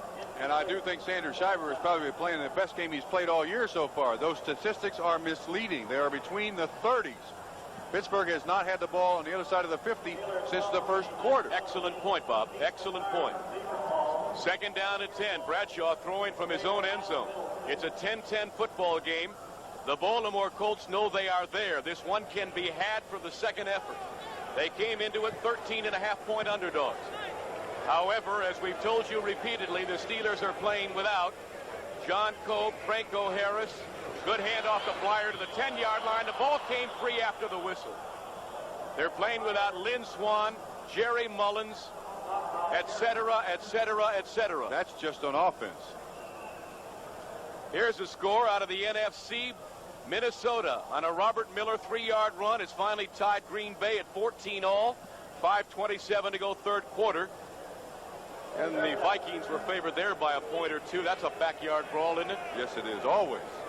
Here's a big play for Bradshaw. 3rd down and 6 at his 11-yard line. Forced out of the pocket. They got him back there, and he throws it down for Smith. Intercepted by Baltimore. Intended for Stallworth and intercepted by Lyle Blackwood. And Baltimore has forced a turnover. Let's give credit to Fred Cook, who was the one in on the pass rush that made. Here's Jim Smith. Good bump by Glasgow. Now he's got to let him go. He's covered all the way down. Meantime, back upfield, Fred Cook has got Terry Bradshaw in the end zone, and he throws it in desperation. Lyle Blackwood on the interception. So Baltimore attempting to break the tie. You might have seen Don McCauley exercising that shoulder. He seems to be a little better. I would go to Roger Carr deep right here. At the Pittsburgh 34-yard line. The biggest break of the day thus far. Washington gets 1 or 2 into the pile. and Greg Landry electing not to take the advice from the broadcast booth of Bob Trumpy. Well, I do not understand that call. They got to get on Pittsburgh right now. And to do that, you go to your best man. Here's Joe Washington, who doubles as a high jumper in the offseason, I suppose. He got up about 6 feet, didn't he? Yeah, his only problem, he'll do anything for you on the football field. His only problem is I don't think he's as durable as Baltimore would like him to be. He's more of a spot player. Go deep to Roger Carr, my friend. I hope he can hear me. 2nd down and 7. Both receivers are split left. You see them there. Dowdy's in the slot. Carr is a 9-5 burner. They've changed the audible at the line of scrimmage. And too much time. Landry wanted to go to Reese McCall, and McCall couldn't even hold it when nobody was playing against him. That's why he's got to go to Roger Carr. Get the ball down the field. Glad to see McCauley back. That shoulder injury obviously not serious. Everybody is out on the pattern. Throws it to McCauley at the 20-yard line. And a great catch by Don McCauley, who the Baltimore Colts quarterback Burt Jones likes to refer to as the hidden hero. Mr. Clutch. A #1 draft choice in 1971 out of North Carolina, and he is their most consistent football player. He'll give you 130%. They've cut him. They've tried to cut him about 4 or 5 times. He just keeps coming back to the Baltimore Colts and making the ball club. He can do anything that anybody else can on the football field. So it's a 1st down at the 16-yard line of Pittsburgh, and Baltimore threatening to break the 10-10 tie. Blitz. Landry again, they're coming, throws it out here for McCall, and he was held up by Donnie Shell. And excellent coverage by the Steelers' strong safety, Donnie Shell. Single coverage, too. Robin Cole and Jack Ham both coming on the blitz. And those of you watching in Detroit will not be happy to learn this, but Tim Mazzetti has made good on a 26-yard field goal. Atlanta, with 8:03 to go 3rd quarter, has come back to wrest the lead away from Detroit. Wrest the lead away from Detroit? Well, I'm trying to be fancy because I assume my mother and father are watching. Well, say hello to them, Sam. I want them to know that I did learn something in college. Not much, but big play. 2nd down and 10. Landry wants to keep himself in field position, but he'd like the 6. Oh. And Leaks goes down at the 15-yard line. You know what? I want to tell you something. I may be stepping on somebody's foot, but I'll say it anyway. Down in this situation, I'm sure Baltimore knows that Pittsburgh is going to go to the double rotation zone. That leaves Reese McCall on a linebacker. That should be the man he goes to. I do not believe that Greg Landry has the confidence in Reese McCall to catch the football in the end zone. Therefore, they got to run it. Well, I don't agree with either of those observations. I think they're going to go to McCauley. McCauley has an unbelievable ratio of 3rd down conversions for this ball club, too. Something like 43%. Lambert and Woodruff are both in there on 3rd down and 9. Landry forced out of the pocket. On the run. Inside the 10, and he dives to the 7. He will be very close to a Baltimore 1st down. Not enough. Banaszak finally knocked him out. While they spot the football, let's pause 5 seconds for station identification. This is the NBC television network. This is WIC-TV, your new spirit station in Pittsburgh. Baltimore, and Steve Mickemeyer will attempt to put the Colts on top 13-10. Cross your fingers, Baltimore. It's a kick of 25 yards. It's in that direction. It is good. I believe it is. And so the Colts, on a Steve Mickemeyer 25-yarder, have broken the tie. They now lead Pittsburgh 13-10. Will return to Three River Stadium after this.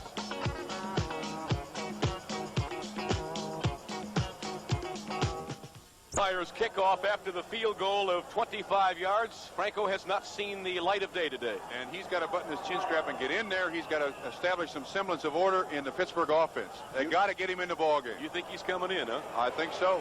Bad ankle and all. Larry Anderson to the 20-25, breaks a tackle, spins out of the grass. It's Anthony Anderson, I beg your pardon, number 33. Anthony Anderson takes the ball back to the 27-yard line. And let's see whether or not 32 comes on the field. Not in this series. He is still on the sidelines, but Bob Trumpy is convinced he must play today. Yes, I am. With a very hurt offensive line, they got to have somebody back there that can give the ball to 15 or 20 times in the next quarter plus 3 minutes. Franco Harris is that man. They're taking a chance, but they might lose if they don't. Anthony Anderson takes it back to the 27, and Bradshaw was set up shop at that point. Thornton to the 30. Pushing people forward to the 34-yard line. Fred Cook, 72, is the man who made the stop, and a marker is down again. This has not only been an injury-marred football game, it has been a penalty-marred football game, and it's one in which Baltimore leads 13-10 at the moment. Holding Pittsburgh. One of the problems with being a professional football player, Sam, having played for 10 years, is that when you're hurt and you're a frontline player, you feel like with a score of 13-10 and you're on the short side of it that you're letting down your teammates. And Franco Harris is one of the real true competitors of the NFL. I know he wants to get in there. He's inching closer and closer and closer to the sideline, and I think his competitive instinct will get him in the ball game. Holding number 63 offense. That's Tom Dornbrook, the free agent out of Kentucky, who's played a whale of a football game. He didn't expect to see the light of day today either. But with all the injuries that have cropped up and Mullins went out in the first half, Dornbrook has been on and will be for the duration. Flyer getting to about the 18-yard line in a 1st and 20 situation. One thing about the Steelers, they have been here time and time again, Bob. You know it as well as I do. Yes, I do. They will not leave the game plan. They will not panic. They'll go down to the 2-minute mark in the 4th quarter, trailing by 10 points, and will not panic. This club has been around and has had too much success to do that. It's a veteran ball club. They scored 17 points last week against St. Louis to win. Oh, no, in a tie score in Cincinnati, Houston. 24. What a comeback. Dan Pastorini, 22 yards to Rich Castor. They have come back from 24-0 to tie the Bengals. Bradshaw better watch the pressure behind him. Throws it out here, and it's almost caught. Interference. Good call. Good call. Excellent call. Bruce Laird on the back of John Stallworth, and the Steelers will go from the 40-yard line, a 1st down. That was a good call by the official. Unfortunately, Bruce Laird, who's about 5'11", going against John Stallworth, who is about 6'3", and there's not much that Bruce Laird can do. Maybe this is the way that Pittsburgh's going to win the game. Pass interference. That's a good call. What we don't call to your attention every series is the fact that the Baltimore Colts are shuttling Herb Orvis and Ron Fernandez in tandem. Joe Ehrman and Greg Fields are in tandem in that front 4. At the moment, Fields and Ehrman are on the sidelines. 1st down, Pittsburgh at their own 40-yard line, trailing 13-10 with 2:50 to go, 3rd quarter. Bradshaw to put it up. Oh, they got him back there at the 30. Number 73, Ron Fernandez from Eastern Michigan University, and Bradshaw is still down. He got hit right between the shoulder blades. Oh, me, oh, my. Well, he came back last week after being carried off on a stretcher. Last week's injury was a bruised ankle, and Terry has said that it was as painful for the first couple of minutes as any injury he has ever suffered. Bradshaw seems to have a propensity for getting very painful injuries that put him out for a short period of time, but his recuperative powers are amazing, Bob. They border on a miraculous. He is still down, being attended to by the training corps, Ralph Berlin and Bob Miley. The doctors are out to see him. And here it is again. Fernandez got a dead beat on him. Yes, he did. He went right by the offensive tackle of Pittsburgh and hit him right between the shoulder blades. And I'm telling you, that is not fun. The gentleman you're looking at is Mike Kruzik, youngster out of Boston College in his 4th year. Bradshaw coming off under his own power, and that is good news. Don't forget, next Sunday, NFL 79 begins it all at 12:30. Bryant Gumbel, Mike Adamle. Our 12:30 games, Cleveland will be at Houston, Pittsburgh at Philadelphia, Miami at the Jets. Bob Trumpy and I will be in the Big Apple at 1:30. Buffalo at Baltimore, then at 3:30. Denver, Oakland, Cincinnati, Dallas, Kansas City, Seattle. Sam, that was on Ted Peterson, a young man from Eastern Illinois, only 3 years experience against Ron Fernandez. And the worst thing that an offensive lineman can do is give a defensive lineman a free shot at a quarterback. Mike Kruzik, at least for the time being, is in there. He was 3 out of 4 in St. Louis the short time he replaced Bradshaw last Sunday. Gets out of He's open, deep, Thornton. Doesn't see him, goes down to the 25. You are absolutely right, Bob. Sidney was all alone, and Kruzik just did not see him. Didn't have time to get it down there, but somebody missed an assignment with Sidney Thornton. He was 15 yards behind Lyle Blackwood. How about this? Joe Ferguson to Jerry Butler, 75 yards. Then Joe Ferguson to Jerry Butler, 74 yards. Buffalo on top of the Jets, 26-24. He was their first-round draft choice, too. out of Clemson. I'm sure that Terry Bradshaw, being the competitor he is, will be back for the Steelers, and that brings it even better a possibility for Franco Harris to come on the field. So it's 3rd down and a quarter of a mile here for Krusek. At least. The end of the sticks are up at the 50-yard line. Trying to get a big first down. Heaves it down here. Oh. Intercepted by Nettles. 30, 25, and down he goes. Doug Nettles out of Vanderbilt with the biggest interception of the day. We got an upset in the making. Krusek trying to come in for Bradshaw and get back that first down. 22 yards on the return by Nettles, and they again set up shop in excellent field position at the 25, Bob. Well, this is unfortunate. You got a guy, Krusek, who is not, no way he can know when Terry Bradshaw is going to get hurt. I know he's not warmed up. Almost a good reception. But he's standing right there to pick it off. And Baltimore's got good field position. And will they run it again, or will they try to get it in the end zone? From the 26-yard line, Greg Landry already leading 13-10 with 1:40 to go, 3rd quarter. The Colts on the threshold of something very, very big in Pittsburgh on this Sunday afternoon. Throws it to Dowdy, and no. I believe they say he trapped it. That was close. Tim Mazzetti has kicked another field goal at the Silver Dome in Pontiac, Michigan. Atlanta now leads the Lions 16-10. That tells a very big story. He's not doing too bad for a bartender, is he? That's the score we talked about. Here we go. Of course, following our bowl game, NFL Report will have scores and highlights from all around the National Football League today. 2nd down for Landry. Pump fake. Now rolling out. Throws it down here, and he threw it short of his intended receiver, Roosevelt Leaks, who fell down. And a marker is down. It may be roughing the passer against Pittsburgh. It was. It was. The NFL is protecting the quarterbacks this year. You can't take a shot at their head, and I think that's exactly what happened. Update on the baseball scores. Pittsburgh 6, the Cubbies nothing in the 2nd. Montreal leads Philadelphia 4-0 in the 5th. The score is tied in the Astrodome in the 3rd inning. 1-1 Cincinnati and Houston, and the penalty is against Pittsburgh for roughing the passer.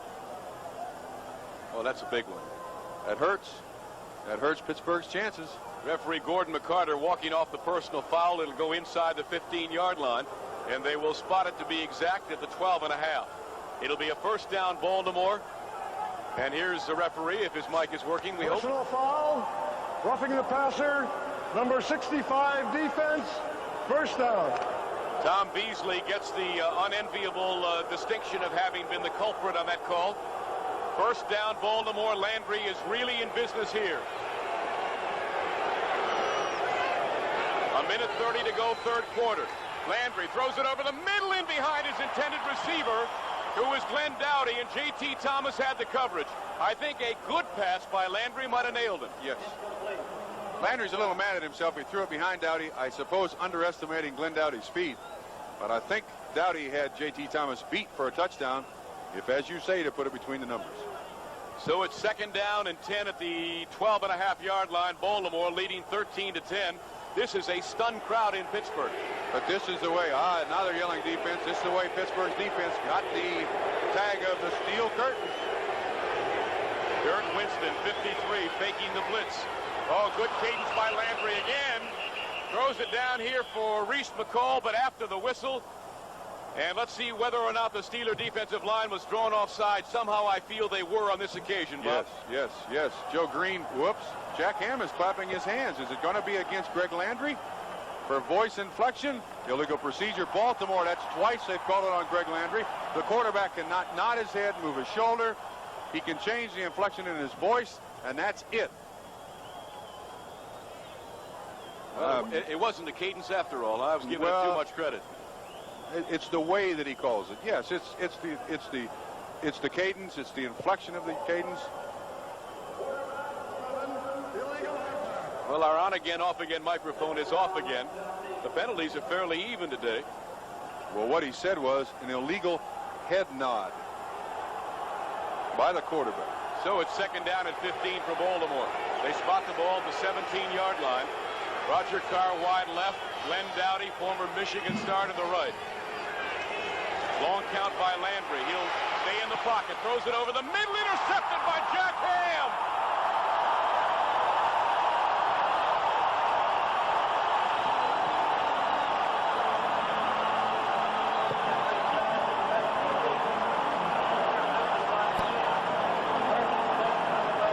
Football player who can give you a false sense of security. Bob Trumpy remarked a moment ago we hadn't called his number but once all day. Leads all active linebackers in the NFL with pass interceptions.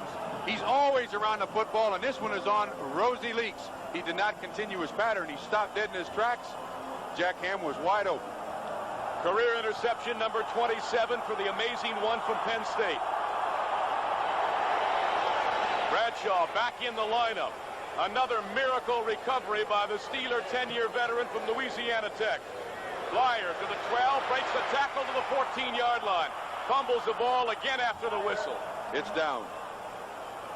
Lyle Blackwood is the man who made the stop. Green Bay has gone back on top of Minnesota. Turdell Middleton, 5 yards on the run. 13:28 to go, fourth quarter. It is now the Pack 21, the Vikes 14. Bob and I were there last Sunday, saw them get blown out in the fourth quarter by Miami. Yes, we did. But Minnesota played fairly well for 3 quarters. Second down and a short 6. Short. Uh-oh. 20, 25, 30, could go all the way. Caught from behind to the 10-yard line.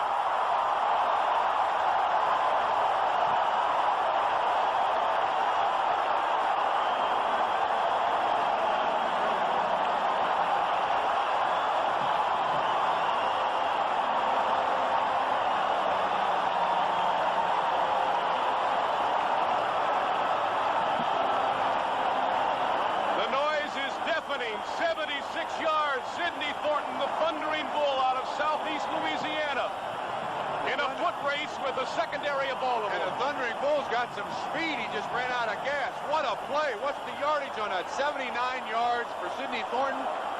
I've got 76, but I'm no mathematician. That's close enough. What a play. They were really in trouble. Well, that's a quick way to get up over 100 yards rushing, isn't it? What a play. That's your standard Pittsburgh underneath handoff, weak side sweep for 74 yards. What a way to end the third quarter. The score is Baltimore 13, Pittsburgh 10. We'll be right back after these messages from your local station. They call Mike Webster the best center in professional football. Watch this block. Number 52 pulling out across the line of scrimmage. And Thornton is gone 75 yards and gets Pittsburgh out of a deep, deep hole. First down at the 11-yard line. Flyer stood right up at the line of scrimmage, fumbles the ball, and Baltimore's got it. Holy Toledo. How is that for a dramatic turn of events? The first play of the fourth quarter, Flyer fumbles, Baltimore recovers after Sidney Thornton lumbers 75 yards, the longest run from scrimmage by a Pittsburgh back since Franco Harris in 72. Mike Barnes beats Mike Webster on this play, and he's there with the ball the same time Rocky Flyer is. Flyer never had the ball. Recovered by somebody from the Colts, and they're back in business. Look at that. Fourth turnover of the day by the Steelers. So Baltimore at the 7-yard line. What a fabulous turn of events here for Baltimore. Pittsburgh doesn't like it one iota. Joe Washington to the 8-yard line. Robin Cole lost him and then grabbed him back again, but he wasn't going anywhere. Steelers trying to steal the football. Dirt Winston, 53, is on top. Well, it's up to the Pittsburgh defense to get the ball away from Baltimore in this spot, turn it back over to the offense in good field position if they want to keep control of this football game and have a chance to score and get back in it. 2 more scores. Steve Grogan has just hit Russ Francis. It's 27-14 New England. 14:07 to go, fourth quarter. And Tony Fritsch, a 47-yard field goal. Houston has gone on top of Cincinnati. Here it's 13-10 Baltimore. Early in the fourth quarter. Washington, nothing, maybe a yard. Ham was there to turn it in, and Banaszak and Winston did the job. Exactly, Sam. We didn't call his number in the first half very much, but Jack Ham stopped that play by himself. Took on the guard, made sure the play couldn't get outside, and waited for the pursuit to stop it. Here comes the 5th defensive back, and Jack Lambert into the lineup. Baltimore's in trouble. So a third down and 7 now for Landry. He's got a big play situation. He's in very dangerous territory. Marchibroda really nervous, chomping on the gum. They've got Carr wide right and Dowdy to the left. And the sweep by Joe Washington. Cuts it up at the 15 to about the 20-yard line. And he may have enough for a first down. Excellent play selection by Baltimore, and I think they got the first down. Blunt and Lambert made the stop. And Rosie Leaks led that one around there in grand fashion. Put Blunt on his back. Watch Roosevelt Leaks. He'll go out of the frame, but I'm sure he'll come back in. Joe Washington, Leaks leading. There's the block. And Joe Washington cuts back inside. Lambert on the tackle with his sprained shoulder. All Leaks had to do was just get in Donnie Shell's way, and that's exactly what he did. So it's a big conversion now for Baltimore. They lead at 13 to 10, 13 minutes exactly to go in regulation time. From the 20-yard line, Landry to throw it. The screen out there to Washington. 20, 25, dives to maybe the 27-yard line. Stopped from behind by Robin Cole, and while I have a moment, you know, we travel around the league, and there are excellent people in every city we go, Bob Trumpy, as you well know. But there's as good a team of spotters here in Pittsburgh as anywhere. Barney McGinley and Tim Fogarty and our stats man, George Jordan, making sure that you have the right people because we haven't got 40 pairs of eyes. You're right. Sam Nover and Bob Trumpy, we're delighted to have you in Pittsburgh, Pennsylvania, Three River Stadium, where the Baltimore Colts are working on the biggest upset of the year. They lead Pittsburgh by 3, early moments, fourth quarter. Leaks for a couple. And I don't believe he got the first down. He had to reach the 30-yard line. And they spot the ball considerably shy of that at about the 28. Banaszak is the man who made the stop. This game's really a character builder, isn't it? You're right. And considering all the injuries that Pittsburgh has, they are still playing very well on defense. Very well coached team. Big down coming here. Third down and about a yard. I imagine they'll give it to Roosevelt Leaks. Incidentally, I wanted to mention in that screen pass they threw to Joe Washington, that I think is the best way to use Joe instead of out of the backfield. You got to find slippery little ways to get him 10 yards. So third down and a long 2 now for Greg Landry and company. Second back is McCauley, and he almost got his head into the 30-yard line and got pushed back. But McCauley is a man you have to look for in third down conversions. Detroit has come back against Atlanta. They've got a seesaw affair at the Silverdome. Jeff Comlow and Luther Blue hooking up on a 13-yard touchdown. It's 17-16 Lions, fourth quarter.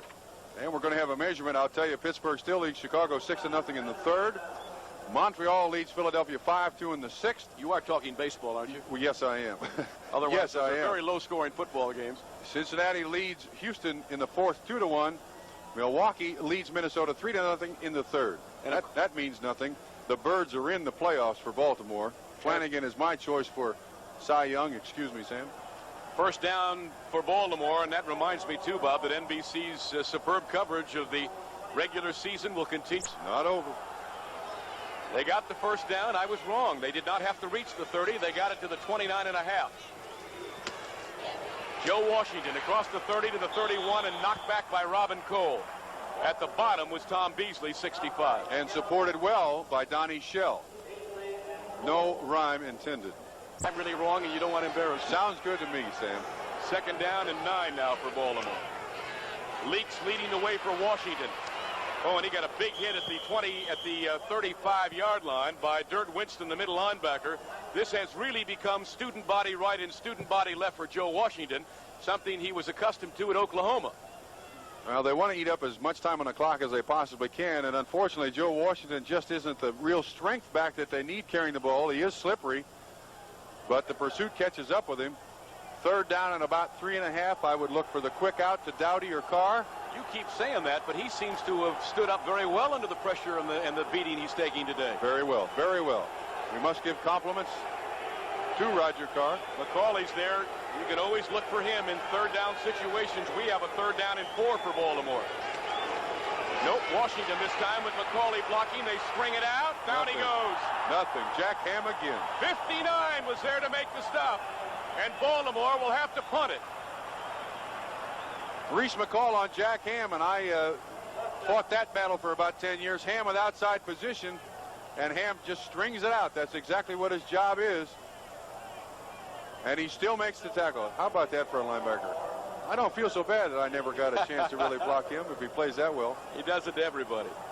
Bucky Dilts at his 20-yard line, kicking to Jim Smith at his 30-yard line. Pittsburgh had the great chance after Sidney Thornton rumbled 75 yards, but on the first play following that, Rocky Bleier fumbled and Baltimore recovered. Now the Colts kicking to Smith. No fair catch, and look at the bounce for Baltimore. They will kill the ball at the 16 of Pittsburgh.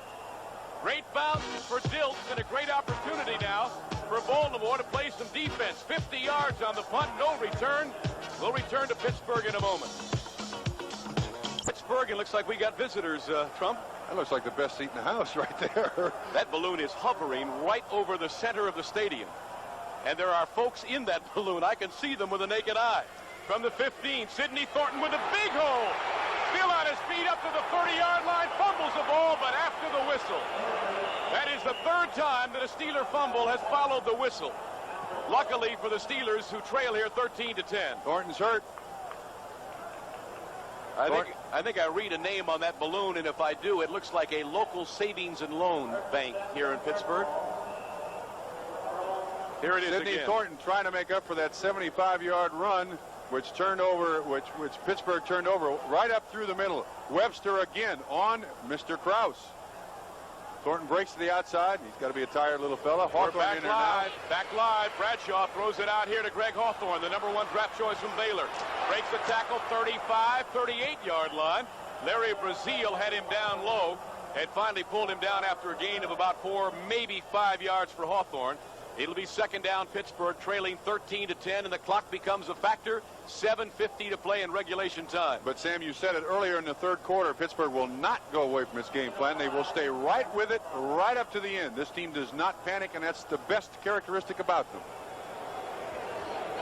Second down and 5. Bradshaw, who was injured earlier in this half, went off the field, appeared to be in a great deal of pain like he was last Sunday in St. Louis. Hawthorne breaks it at midfield, 45. Inside the 45 to the 43-yard line, another Pittsburgh first down.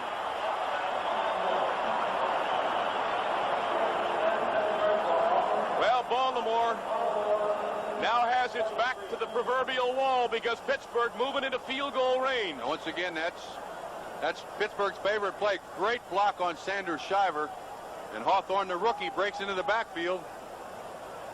That's a quick 20 yards. They got to be going nuts at Rich Stadium in Orchard Park, New York. Joe Ferguson has hit Jerry Butler for the 4th time today on a touchdown pass. It's the Bills 33 and the Jets 24. And they came back, Buffalo, from a 17-6 deficit. Goodness gracious. Also, 21 all. Minnesota, Green Bay. Ricky Young has gone in from 7 yards out. That's exactly the same time left in the fourth quarter as we have here. 7:15 to play. A lot of close games all around the National Football League, and Brian and Mike will bring you up to date on the scores on the NFL report after this one. Dwight Harrison has gone out with an injury. Nesby Glasgow replaces him. Bradshaw knows it. Throws the screen to Bleier. At the 40, down he goes. And a pretty good defensive play by the rookie from Alabama, Barry Krause. Once again, we feature Barry Krause, the middle linebacker of the Baltimore Colts. He's got to know where that ball is. Reads the center. Krause out there on Rocky Bleier for the tackle. Doing a fine job for Baltimore. Herb Orvis was hurt on the play. He is still down at about the 38-yard line, and as you can see, holding his knee. No, that's his ankle. As I said, you can see he has an injured ankle. We'll return to Pittsburgh in a 13-10 Baltimore lead after we pause for this. Once again, the middle linebacker of the Colts on what his job is.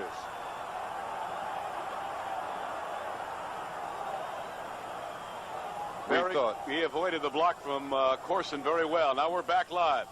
And the handoff straight ahead to Bleier, still holding on to the football. Freddie Cook pushed him back as he tried to reach the 35-yard line. But the 6-year veteran from southern Mississippi, Freddie Cook, who probably is the most consistent defensive lineman that Baltimore's got, has played another good football game today. Along with Sanders Shiver. Pat him on the back, too. He's had an outstanding football game. They played well. They're playing the world champions, and even though they're hurt, I mean, they're still a very good football team, and the Colts have held their own. Third down and a very long 2 yards for Bradshaw. Stallworth wide left. Smith is slotted with Thornton and Blyer behind Terry, and he goes back to pass. Throws it out here. He's got Blyer wide open. First down inside the 30 and out of bounds. Run out by the strong safety, Bruce Laird. But Blyer is probably Pittsburgh's equivalent to Don McCauley. Exactly. Very good play. They flooded the zone with the receivers over there. Blyer just comes out behind it. There's nobody to cover it. Bradshaw watches the receivers out on the side. When he sees the defensive backs go with the deep receivers, he just flares it out to Rocky Blyer for a first down. They're moving. 1st and 10 at the 28 of Baltimore. Smith goes wide right and Stallworth to the left. The pro set backfield for Bradshaw. 5:53 to go on a turning clock here in the 4th quarter. Pittsburgh down by 3. He throws it back on the screen. Benny Cunningham gets a block. 20, 15, 10, 5. Touchdown, Pittsburgh.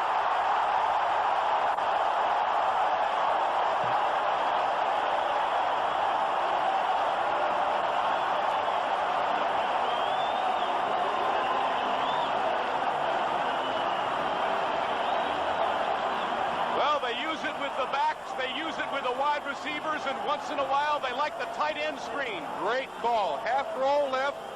Nobody's out there with Cunningham. Very few blocks to make to get him in the end zone. Nothing to it. 6 points Pittsburgh. He just outruns the rest of them. We're back live. Matt Barr will attempt the extra point. The kick is up, and it is good. If Ken Anderson would have done that for you more often, Bob Trumpy, you'd still be playing. I don't want to play. So the Steelers lead for the first time in this football game. It's 17 for Pittsburgh, 13 for Baltimore. We'll be back in a moment.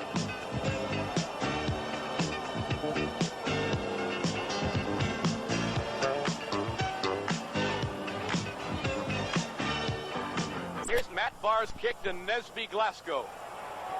He'll field it at the 10-yard line. 20. Outside at the 30. No, never reached it.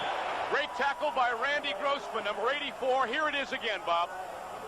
Okay, here's Barry Krause on Benny Cunningham on this screen.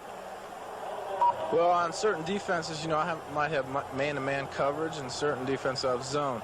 But as far as looking for Cunningham, you know, you got to be able to prepare yourself mentally and physically, because, you know, he's a great athlete, and you got to be able to get over there and cover such great runners as he is. Barry Krause should have made the tackle on Benny Cunningham at the 10-yard line and didn't. 27-yard line. Greg Landry is 73 yards away from the go-ahead touchdown with 5.5 minutes to play. Throws it down here, and it's almost intercepted. In and out of the hands of Dirt Winston. I think it went right between his hands. I'd have to see it again, but he looked like the primary receiver. He was open. He was open, but that's why he plays defense. He's not supposed to catch it. Landry forced that one. As I said, now that Pittsburgh's ahead, they'll put 7 or 8 guys back there in coverage, and that would have been a tough catch. Dowdy was right there, though. Fred Smerlas has picked up a loose fumble and run it 13 yards. It's Buffalo 40, the New York Jets 24. We'll give you another one in just a minute. You folks in Detroit will be happy about the next one. 2nd down. Washington, a couple of yards, almost to the 30-yard line. Well, Greg Landry's team may be trailing here in Pittsburgh today, but his former teammates in Detroit are doing very nicely, thank you. Rick Kane, a 26-yard run with 9.5 minutes to play, 4th quarter. The Lions lead the Falcons by 8. Here it's Pittsburgh 17, Baltimore 13. Bradshaw and Knoll look a little bit more content. They're not out of the woods yet, though. No, not by a long shot, and I still don't understand why Baltimore is running the ball inside the tackles to Joe Washington. They got to get it down the field. There's only 4:51 left in this game. 3rd down and 7. McCauley in the lone setback. Woodruff and Lambert in the nickel defense for Pittsburgh. Landry throws it out here to McCauley. 35, first down at the 40. Isn't he amazing? Isn't he something else? Don McCauley gets a big first down at the 41-yard line. As you said, for Baltimore, he is the counterpart for Rocky Blyer on the Pittsburgh team. Anything you want him to do, he'll do it. He can play quarterback. He'll block for you. He'll catch the football. He'll run it. He gives 130%. This is a good look off by Greg Landry. Finds McCauley underneath, no coverage. right between Ham and Dirk Winston for the first down. They spot the ball just over the 40.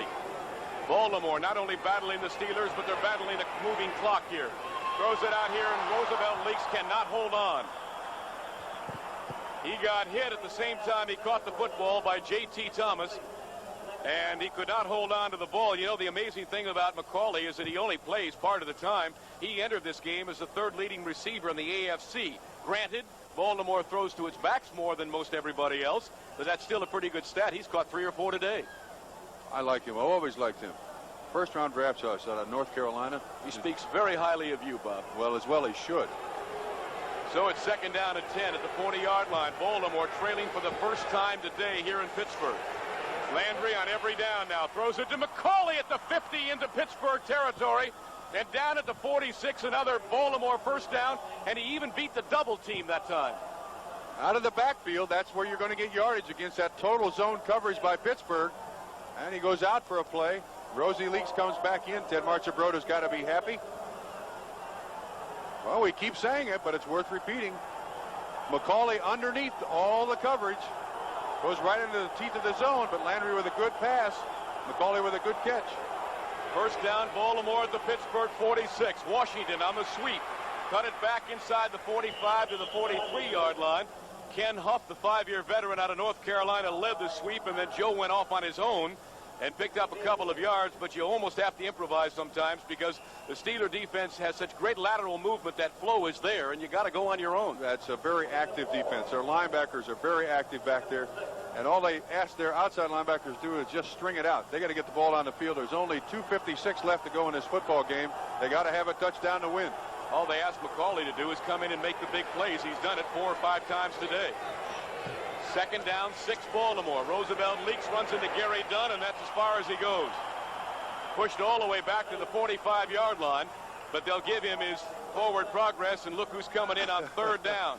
And this may be the biggest play for Baltimore with 2.5 minutes to play in the game, and they're losing 17-13. A field goal will do them no good. And why would you take McCauley out to begin with?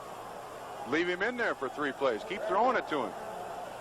I can't answer it, Trumpy. I haven't won a game yet as a head football coach, so I'll be quiet for a while. That man can answer it. Maybe we'll ask him after the game. Ted Marchibroda. Third down, 5 Baltimore. This picture will tell you everything, and this crowd will tell you if they don't make it. Tipped up and knocked down.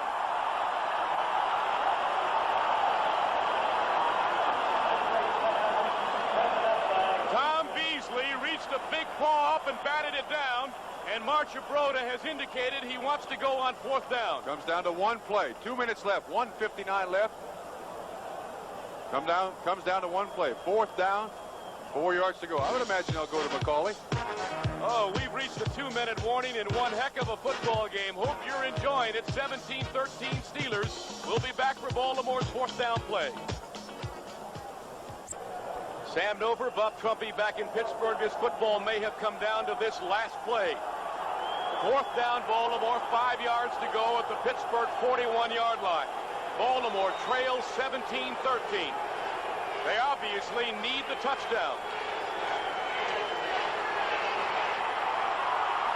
Throws the home run ball downfield, intercepted by Jack Lambert, would you believe? I don't believe it. I do not believe it. Sprained shoulder on Friday. Greg Landry went to the sideline for that play. I do not believe it. And all of his teammates realizing what incredible pain he must be playing in.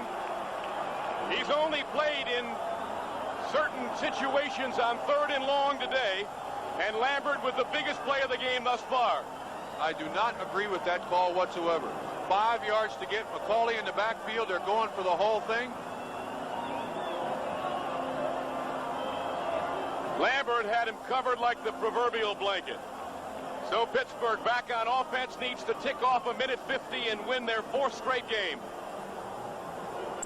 So following the Jack Lambert interception, Pittsburgh has it 1st and 10 at their own 11-yard line. They lead at 17-13. Bradshaw would like to pick up at least 1 first down.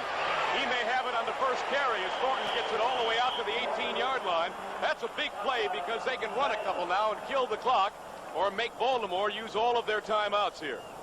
Sam, if I may go back to that play, Joe Washington on Jack Lambert, Jack Lambert on the interception. May have been a little harsh on Ted Marchibroda or his coaching staff. The idea was good. That is, isolate Joe Washington on Jack Lambert. Maybe half of the blame goes to Greg Landry for trying to force it in there like that. Not a bad day for Sidney Thornton replacing Franco Harris. But I still don't understand why they tried to go for the distance rather than just get the 5 yards. With McCauley in the backfield, he's been their best receiver all day, and they go away from him. Don't forget all the scores and highlights around the National Football League. Follow us on NFL Report out of New York with Bryant Gumbel and Mike Adamle. Bradshaw and Knoll having a little set-to along the sidelines. Baltimore has but one timeout remaining. At least that's what the scoreboard says. That's a real brain trust for Pittsburgh. Terry Bradshaw and Chuck Knoll, they've turned a lot of doubters into fans over the last few years. You better believe it. Nothing succeeds like success. Oh, I hate using trite expressions, but it's true. It is. You're right. Blyer and Hawthorne are in the backfield now. Thornton came out. I think he was just battle-worn, that's all. I don't think anything serious. Great game for him. He's heading for the dressing room, in fact, and walking under his own power, so he's done for the day. Blyer trying to get the first down. Nope, good defensive play by Lyle Blackwood, the former Cincinnati Bengal, 7 years out of Texas Christian, and puts the Steelers in a little bit of a trouble now. With 3rd down and 6, they had hoped to pick up the easy first down, and Baltimore uses its last time out as Thornton heads for the dressing room. Don't forget that tonight on NBC, great family entertainment as usual. It all begins with Walt Disney's Wonderful World. The Love Bug, Dean Jones, stars as a race driver who hits a winning streak after acquiring a car with a personality of its own. A what? A what? My kids will be watching The Love Bug. And then following that, it's Clint Eastwood starring in The Outlaw Josie Wales.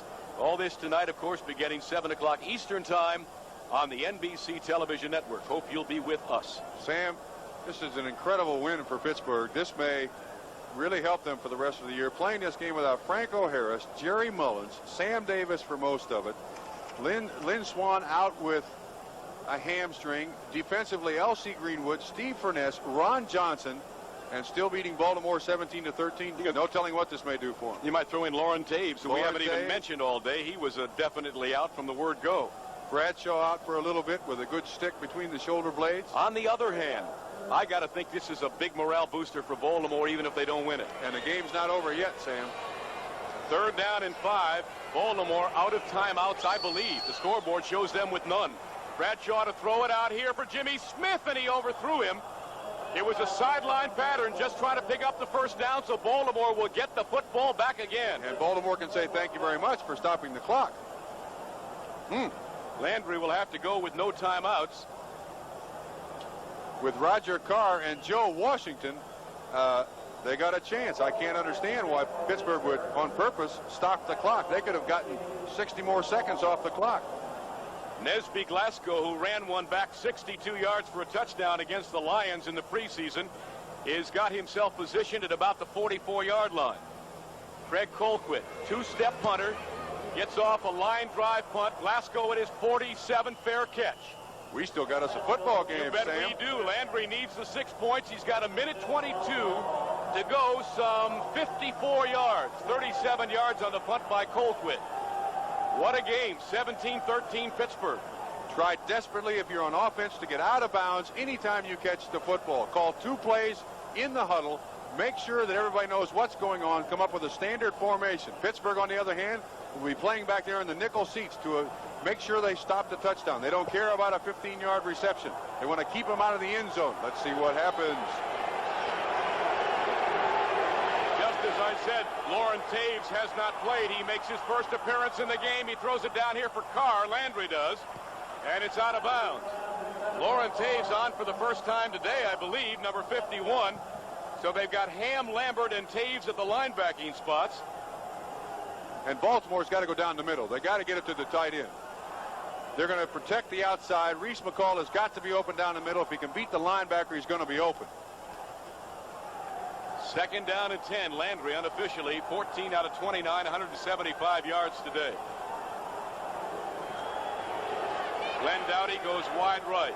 Reese McCall, the tight end, and Roger Carr is the other receiver as Landry rolls out. Throws it back here to Washington. They're all around him as he reaches the 46-yard line. Get up, no huddle. A gain of about 8 yards. It's going to be 3rd down and 2 now for Baltimore. And you see the clock inserted, under 1 minute to play. Landry in the hurry-up offense needs the first down, throws it here. He's got it at the 40-yard line. Fumble after the whistle, but Washington got the first down, and he was really decked. And he is still down. Call timeout. Call timeout. Okay, the official did. Well, Baltimore doesn't have any timeouts now. No, I meant the official. I don't mean Baltimore. I'm saying you are right. They needed the official to stop the clock because Baltimore could not do it on its own. Are they giving him mouth-to-mouth resuscitation? No, they are not. It looked like it. No, they are not. Here's the hit by Jack Lambert, who was not supposed to play. Oh, on the sideline? Well, you got to play when you're injured. You don't play when you're hurt. Obviously, Jack Lambert was injured but not hurt, and he just crushed Joe Washington. And that's a big threat out of Baltimore's backfield. If they can get him the ball on a screen or something, he might be able to break it loose. Watch this hit. Greg Landry once again. Underneath. Underneath. Kiss. Wow. That hurts. I've had that happen to me right there at about that spot. Knocked 18 hours out of my life. Looks like overtime in Cincinnati. Chris Barr has hit a 55-yard field goal with 3.5 minutes to play. Houston and Cincinnati are deadlocked at 27. That's his longest field goal ever, 55 yards. I'm sure his brother Matt would be thrilled to learn that. You want to run down to the field and tell him? No, thank you. I've made my trip to the field. Yes, I know. Well, Washington, good to see him up. McCauley now, I presume, will go the rest of the way with only 40 seconds showing on the clock. He has proved to be very durable, even though his durability has been questioned during this broadcast. That was the tag against him coming from San Diego, but you're right. I mean, as I said earlier, he carried the ball for 956 yards last year. Here's Baltimore now. They have a first down at the Pittsburgh 41-yard line. McCauley in the backfield. Landry throws it over the middle. He's got his tight end, Reese McCall. Leaks. No, Leaks, I beg your pardon, number 48. And he gets it down to the 32-yard line. And the clock continues to move. Landry's going to have to throw one up in the stands to stop the clock. Nope, looks over the middle again, and Leaks could not hold on to it. And this time, the Steelers were there. Lambert, 58, had the coverage, but the incompleted pass stops the clock with 19 seconds to go. Well, would you try the alley-oop here, Sam? I don't know what I do, Bob. You got to get it down in the end zone. Take a chance with pass interference or something. You can't continue to throw it to the backs underneath. Give your guys a chance. Throw it down there. See if the officials are doing their job. Have everybody jump up, somebody fall down, hope for a flag. I think I do all of that. On this play. Roger Carr is out. Brian DeRue, number 87, is in. Landry throws it over the middle. It's knocked down right in his face. Vanazak. I don't know whether John knocked the ball down or not. I think Joe Green got a hand up there and batted it back at Landry. So it's going to be 4th down. Carr is back in and DeRue is out. Here you go, Bob. Well, that's exactly what you want your defensive linemen to do, especially in this situation. Once they get control of the offensive lineman, get your hands up. Mean Joe Green. How many years has he done that for the Pittsburgh Steelers? Forever. Let me tell you something. Also, speaking about linemen, the Colts offensive line has played one whale of a game. I don't think that Landry's been sacked but 2 or 3 times, and this is the same offensive line that gave up 10 sacks against Tampa. 4th down. There's his prayer into the end zone. Incomplete. No flag. Carr had the coverage, or rather JT had the coverage on Roger Carr, and that should do it. Carr wants the interference, but he will not get it. He should have tried it twice. I think now in retrospect, your point is well taken. So Pittsburgh will take over at its own 32-yard line, and victory number 4 appears to be in the pocket. Without 11 starting players. Not without a tremendous tussle. Sidney Thornton gets my game ball today. Bradshaw will presumably fall on the football. Baltimore cannot stop the clock. And that will do it. And the Colts can hang their heads very high. They have played an outstanding football game against the best of the National Football League. The Pittsburgh Steelers have come from behind to beat the Baltimore Colts 17-13. Bob, your final thoughts? Coming into this game, not knowing all the injuries, we thought it was going to be the Lions and the Christians, the Colts against the Steelers. With all the injuries, I think it's a very big win for Pittsburgh. They're trying to repeat as Super Bowl champions, and I think this goes a long way to do it. Thornton, the touchdown on the screen pass to Benny Cunningham, everybody played very well against a great deal of adversity. Baltimore has nothing to be embarrassed about. They played very well. Steelers have to go into Philadelphia next Sunday to meet the Eagles. As you see Chuck Noll come off the field, and Terry Bradshaw, who took quite a lick in the second half but came back as he normally does to spearhead and lead his team on to a great come-from-behind victory. And I think all that's had to be said really has been said. Great comeback by Pittsburgh, and Baltimore distinguished itself today, although they are now 0-4. Pittsburgh wins it 17-13 over the Colts. Ooh.